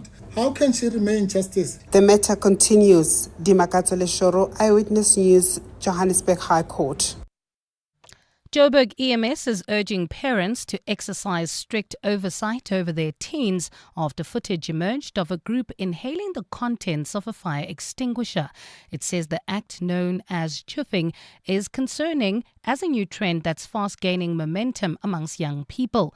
Joburg EMS spokesperson Robert Malawudzi says the carbon dioxide found in extinguishers can cause severe health complications, including pneumonia, seizures, and in extreme cases can even cause death. Your fire extinguisher is a fire safety device which is not designed for human consumption or inhalation. It can cause serious respiratory distress. So we are pleading with our school learners to refrain from smoking or deliberately inhaling contents of a fire extinguisher. And in India, an investigation is underway into a fire which broke out in the trauma center of a government hospital. The blaze left 10 people dead at the facility in the eastern Indian state of Odisha. All the victims were patients, while 11 staff members are being treated for burn wounds. The fire is suspected to have been caused by an electrical short circuit. Last October, 6 critically ill patients were killed in an ICU fire in Rajasthan state. A partly cloudy Tuesday in store for Gauteng with scattered showers and thundershowers expected. Lows of between 13 and 15 degrees and highs of between 25 and 26. Heading into the Joburg CBD, coming from Germiston, bumper-to-bumper traffic. M2 westbound from George Koch to the Crown Interchange in Southgate. There's slow-moving traffic. N12 westbound between Xavier and the Deep Kloof Interchange. Also heading towards Soweto. There's slow-moving traffic in Roodepoort on the N1 southbound from 14th Avenue to the Soweto Highway. The top story in EWN, former President Jacob Zuma wants the court to declare Justice Sisika Mpepe's refusal to recuse herself as the chair of the TRC inquiry declared unlawful. 702 Afternoons with Relebohile Maboja, 1 to 3 p.m. In terms of now bringing it back to what you shared about the postpartum depression as a man, and I can only assume it's such a difficult conversation to have, especially if you have a wife or a partner who they themselves are dealing with their own level. It's almost like, how do I bring this up? What would you advise to fathers who do feel out of sort? I'd say, firstly, speak up. That's the most important thing. I feel like, as difficult as it is, speak to your partner as much as they're going through stuff, because they're your partner, whether it's to a friend, whether it's to a close relative. That's all you need to do. Delroy Tentani, who is founder of Hey Modern Dad. 702 Afternoons with Relebohile Maboja. Let's walk the talk. Aziz Shege, be in the game. Show your love for D-Ski with Hollywood Bets. We're taking the soccer season to new heights. You could win a share of 4 million rand in cash and prizes, including an all-new Toyota Hilux double cab or Toyota Starlet Cross. All you have to do is bet 10 rand or more on any soccer fixture online or at your nearest branch. Bet now and strike for glory. T's and C's apply. Hollywood Sportsbook is a licensed betting operator. No persons under the age of 18 years are permitted to gamble. Winners know when to stop. South African Responsible Gambling Foundation toll-free counselling line 0800 006 008 or WhatsApp HELP to 076 675 0710. Every day I'm hustling. It's our reality as business owners. And it's good to know that there's someone out there who takes care of the business that makes the business. Gotta love My Way Business Insurance. Saving big on premiums with 24/7 emergency services, plus My Business Assist with marketing, legal, and labor advice services. Visit myway.co.za or dial 0860 64 64 64 and get a quote today. My Way is a licensed non-life insurer and FSP. T's, C's, and standard rates apply. My Way. Live your way. From bold ideas to businesses built from the ground up, South Africa's powered by what we make right here at home. This March, local takes center stage. The Buy Local Summit and Expo returns for its 14th year. Hosted by proudly South African, 16 to 17 March at the Sandton Convention Center. Catch the Clement Mangatela show live from the summit on Tuesday the 17th for highlights, live updates, and more. Discover why localization is critical to SA's economic future. That's the Clement Mangatela Show. Live from the Buy Local Summit and Expo, Tuesday, 17 March. Brought to you by Proudly South African on 702. 702. WhatsApp John on 072 702 1702. Kamu here from Pretoria. On the topic of early age achievements, the age of 16, I represented South Africa at Model United Nations high school debate. So I was based in Free State. So I was chosen as the representative because I won the competition on provincial level. And then we formed a team, a national team, all from 9 provinces. So it was like 9 plus 3 of us because Gauteng won the provincial competition. But then we were combined together, 4 from Gauteng. And then the rest of 8 provinces had guys like me that had to represent South Africa at the United Nations. So yes, I had an honor to shake the hand of the former and late General Secretary Kofi Annan. May his soul rest in peace. So yes, that's what I achieved at 16. And you know what, seeing boys like Sinelli, on F1 achieving such, it's really inspiring. And you know what, yeah, I ticked one box from my side. Cheers, thanks. Hey, good afternoon, Brother John. You know, this stuff with the guy that assassinated Witness D, it's very, very scary. Just goes to show that if you have people that want you executed because you have you know something that's very sensitive, you stand no chance against these guys. You stand no chance. Yeah, very chilling and important point at the end, and a very wonderful story to start off. What an achievement at the age of 16. You apply all your skill and wits and your aspirations for knowledge. You end up at the United Nations representing South Africa and meeting Kofi Annan. Special story. Thank you for sharing it. 18 minutes to 6.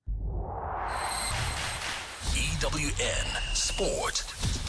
Tolakele Mganga, I don't know if we're talking about older people or younger people, but Betway Premiership continues to be really interesting. Absolutely, John. And this time around, Cedric Kaze has called on Kaizer Chiefs supporters to end their boycott. That's after yesterday's clash against Durban City was overshadowed by several empty seats at the FNB Stadium.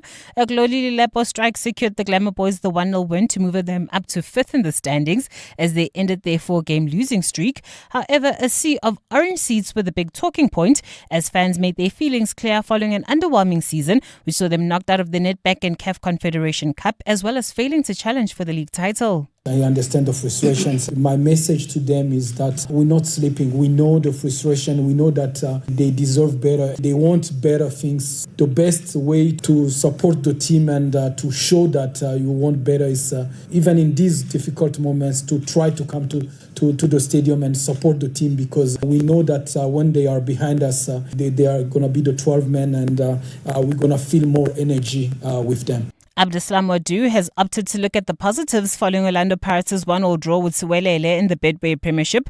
That result moved the Buccaneers a point clear at the top, but Mamelodi Sundowns have a game in hand and a possible advantage in the title race with 9 games left. Let's fight until the end of the season, because at the end of the season, maybe this point can be precious for us, but only at the end of the season we can make a feedback about this point. Is it 2 points lost that we lost, or is it 1 point regarding the opponent?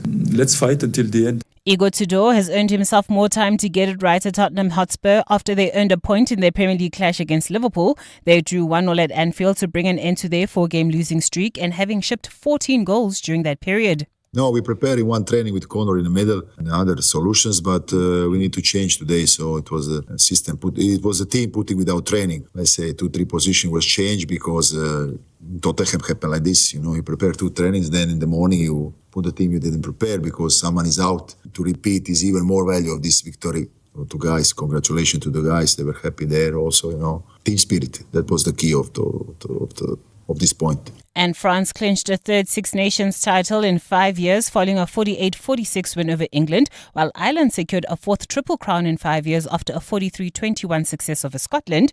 There was also some joy for Wales as they ended their 3-year losing run in the championship by beating Italy.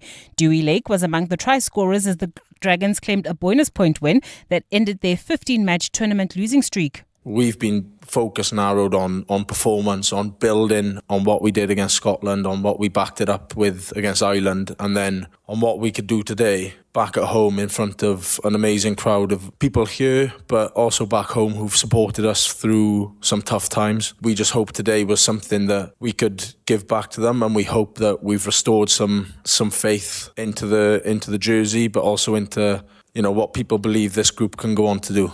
Tholakele Mganga, Eyewitness News Sport. EWN Traffic. 14 minutes to 6. You got to get home. I know you want to get where you're going to next, but if you are moving through Sandton, it's going to be slow, Karabo. Yeah, if you're leaving Sandton heading towards the Bryanston area, expect about a 20-minute delay on Sandton Drive between Rivonia Road and Winnie Mandela Drive. Pulls off bumper traffic on Witkoppen Road between Main and Stonehaven, 4 ways. Also traffic sluggish on Winnie Mandela Drive between the N1 and Broad Acres Drive. Bryanston, expect about a 20-minute delay. N1 south from the Bethune Interchange to Winnie Mandela Drive. This is traveling through Alex, heading towards Germiston. Expect about an hour delay. N3 south from the Bethune Interchange to Van Buren, while in Rudeport, slow-moving traffic. N1 southbound from 14th Avenue to the Soweto Highway. Southgate heading into Soweto, also expect delays. N12 westbound from Xavier to the Deep Kloof Interchange. And finally, if you're heading towards the Joburg CBD, that's coming from the Germiston area. Bumper-to-bumper traffic, M2 westbound from George Goch to the Crown Interchange. If you come across any other traffic issues, kindly WhatsApp us on 072-702-1702. There's more EWN on air, online, and on the EWN app. This is what progress sounds like. At South African Airways, we've added more aircraft to the runway, increased our flights from just over 1,000 in 2021 to over 24,000 last year. And we continue to add more destinations and routes. It's steady progress over time. We know there's still work to do, but every day we're building something stronger. An airline that shares the resilience of the country it carries. South African Airways. Book your next flight at flysaa.com today. Stay with 702 Afternoon Drive with John Perlman. Brought to you by Telkom Business. Possible begins here. You're with John Perlman on 702.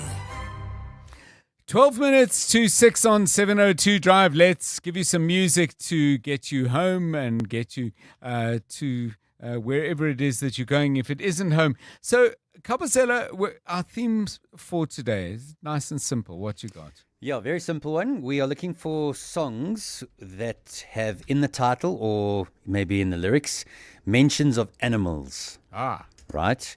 So the song I've picked today is Elton John, Crocodile Rock. And the reason is when I was in primary school, we had a teacher. His name was Mr. Van Vestes, and he was commonly known as Vessie. He was a very large man with a big belly, and he taught Afrikaans. And he loved to bring in his Casio keyboard. It's a big, nice, beautiful Casio keyboard. And he would perform songs for us and play all these wonderful songs. And was he good? Obviously pretty good at play. Yeah, he was really, really good. And we as the class wouldn't do too much Afrikaans, but we'd sit around and gather while he would play music and listen to him play and sing along. And this was one of the songs he used to play, and we used to sing along with it. Elton John, Crocodile Rock.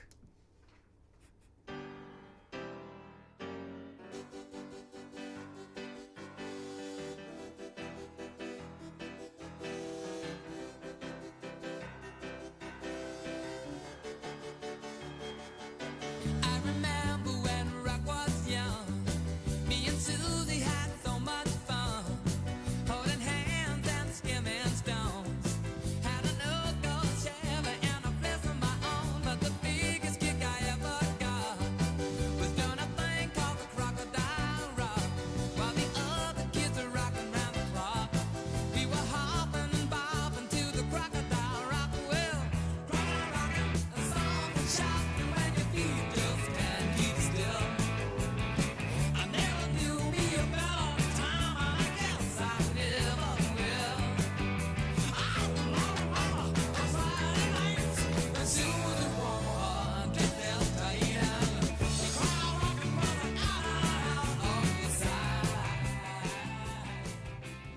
Crocodile Rock by Elton John. You know, we were chatting a little bit earlier about songs with animal names in it. We kept coming up with horses, and I thought, man, there's got to be songs about animals other than horses. There was Wild Horses. There was Horses by Patti Smith. There was Horse with No Name by America. Anyway, we have Crocodile. So songs, please, about animals that have an animal in the title. Send them to us on 072 702 1702. I see, thanks to Shane, we're getting some dogs into the mix. Let's hear from you.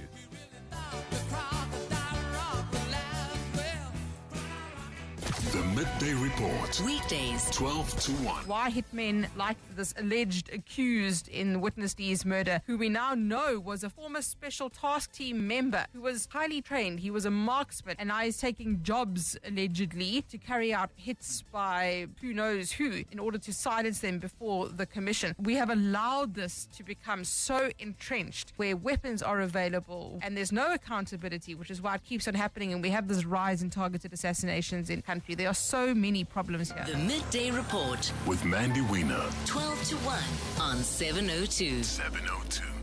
With Outsurance, saving on your car insurance feels like catching your favorite song on radio just as it starts. 43-year-old Gloria saves an unbelievable 513 Rand on her 2024 Audi Q3. Get a quote now, and if Outsurance can't save you money, ask for 500 Rand or 1,500 if you've been claim-free and with the same insurer for 3 years. Get savings or cash. SMS out to 45142. That's out to 45142. Outsurance. Licensed insurer and FSP. T's, C's and information online. Are corporate strategy sessions, family commitments, and fitness pursuits draining you? Stay on top of your game with the world's #1 nutritional supplement drink, Ensure Gold. With HMB and triple protein, it provides 20 essential vitamins and minerals and is clinically proven to boost energy, build muscle, and support immunity. Why settle when you can go for gold? Get the daily strength you need from Ensure Gold. Available at all leading supermarkets and pharmacies. Ensure, the strength experts. 702 Afternoons. With Relebogile Maboja, 1 to 3 p.m. In terms of now bringing it back to what you shared about the postpartum depression as a man, and I can only assume it's such a difficult conversation to have, especially if you have a wife or a partner who they themselves are dealing with their own level. It's almost like, how do I bring this up? What would you advise to fathers who do feel out of sort? I'd say, firstly, speak up. That's the most important thing. I feel like, as difficult as it is, speak to your partner as much as they're going through stuff, because they're your partner, whether it's to a friend, whether it's to a close relative. That's all you need to do. Delroy Tentani, who is founder of Hey Modern Dad. 702 Afternoons. With Relebogile Maboja. Let's walk the talk. 702 Drive with John Perlman was proudly brought to you by Telkom Business. Possible begins here. You're with John Perlman on 702. Let's walk the talk. Songs with animals in the title. There is, of course, this one.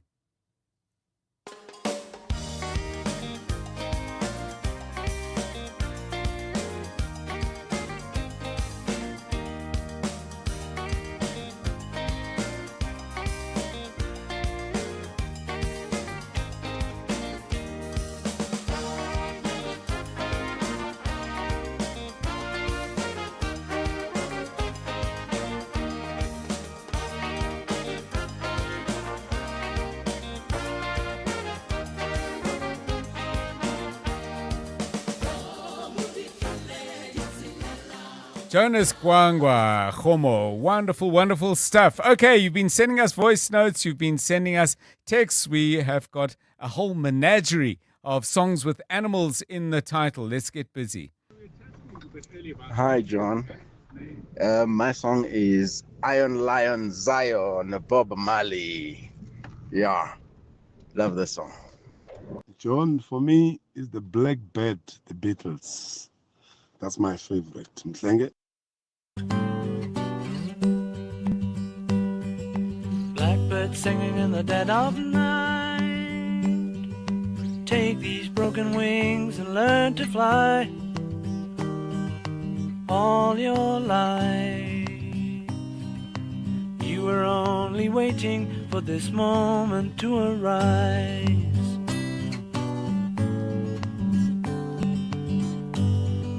Blackbird singing in the dead of night. Take these sunken eyes and learn to see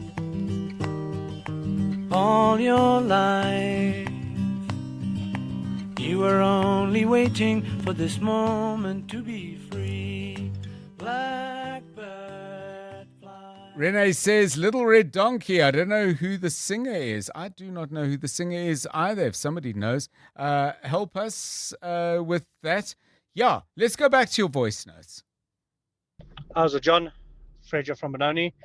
One of my favorite songs is I Love My Dog from Cat Stevens. Quite a good song. Was listening it the other day, actually. Good afternoon, 702 Land. You can't talk about animals and songs and not talk about Eye of the Tiger. Oh my word. The Katy Perry one, yes, nice, awesome. But the Phil Collins one, I think it's Phil Collins, Eye of the Tiger. That is a song that will amp up anybody to do anything big. You want to study? Amp yourself up, Eye of the Tiger, Phil Collins version. You're going to play sports? Amp yourself up, Eye of the Tiger, Phil Collins version. Best ever.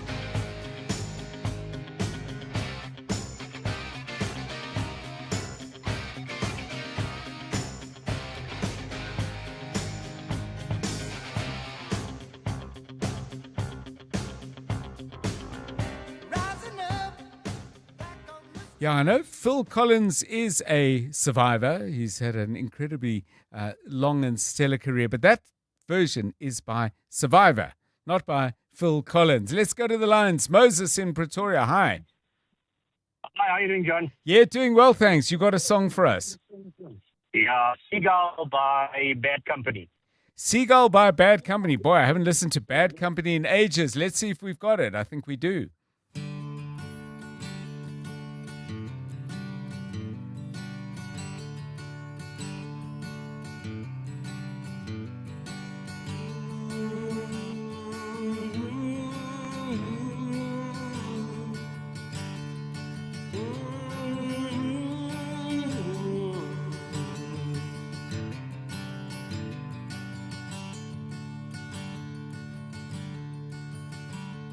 Seagull, you fly across the horizon into the misty morning sun. Yeah, boy, that takes me back to my early teens, Bad Company. Speaking of tigers, Christopher says, how about Michael Frank's Tiger in the Rain? Let's see if we can get in one more. Hi, John. Song that has animal in it is Owl City Fireflies. This is Yolande from Centurion. It's like, I like to make myself believe that planet Earth turns slowly. But then there's like fireflies, flies for animals.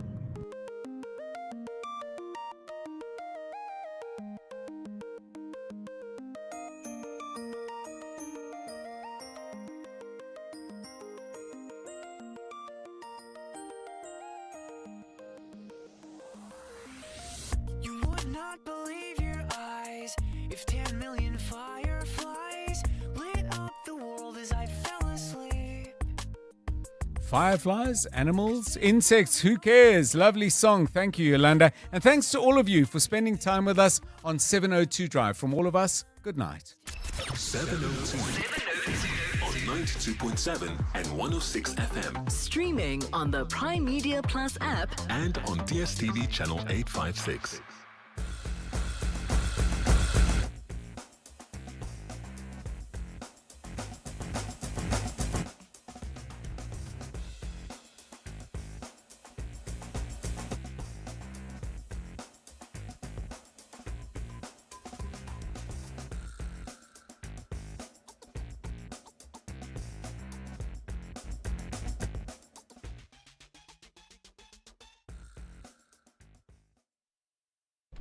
Good evening, I'm Maki Malapo.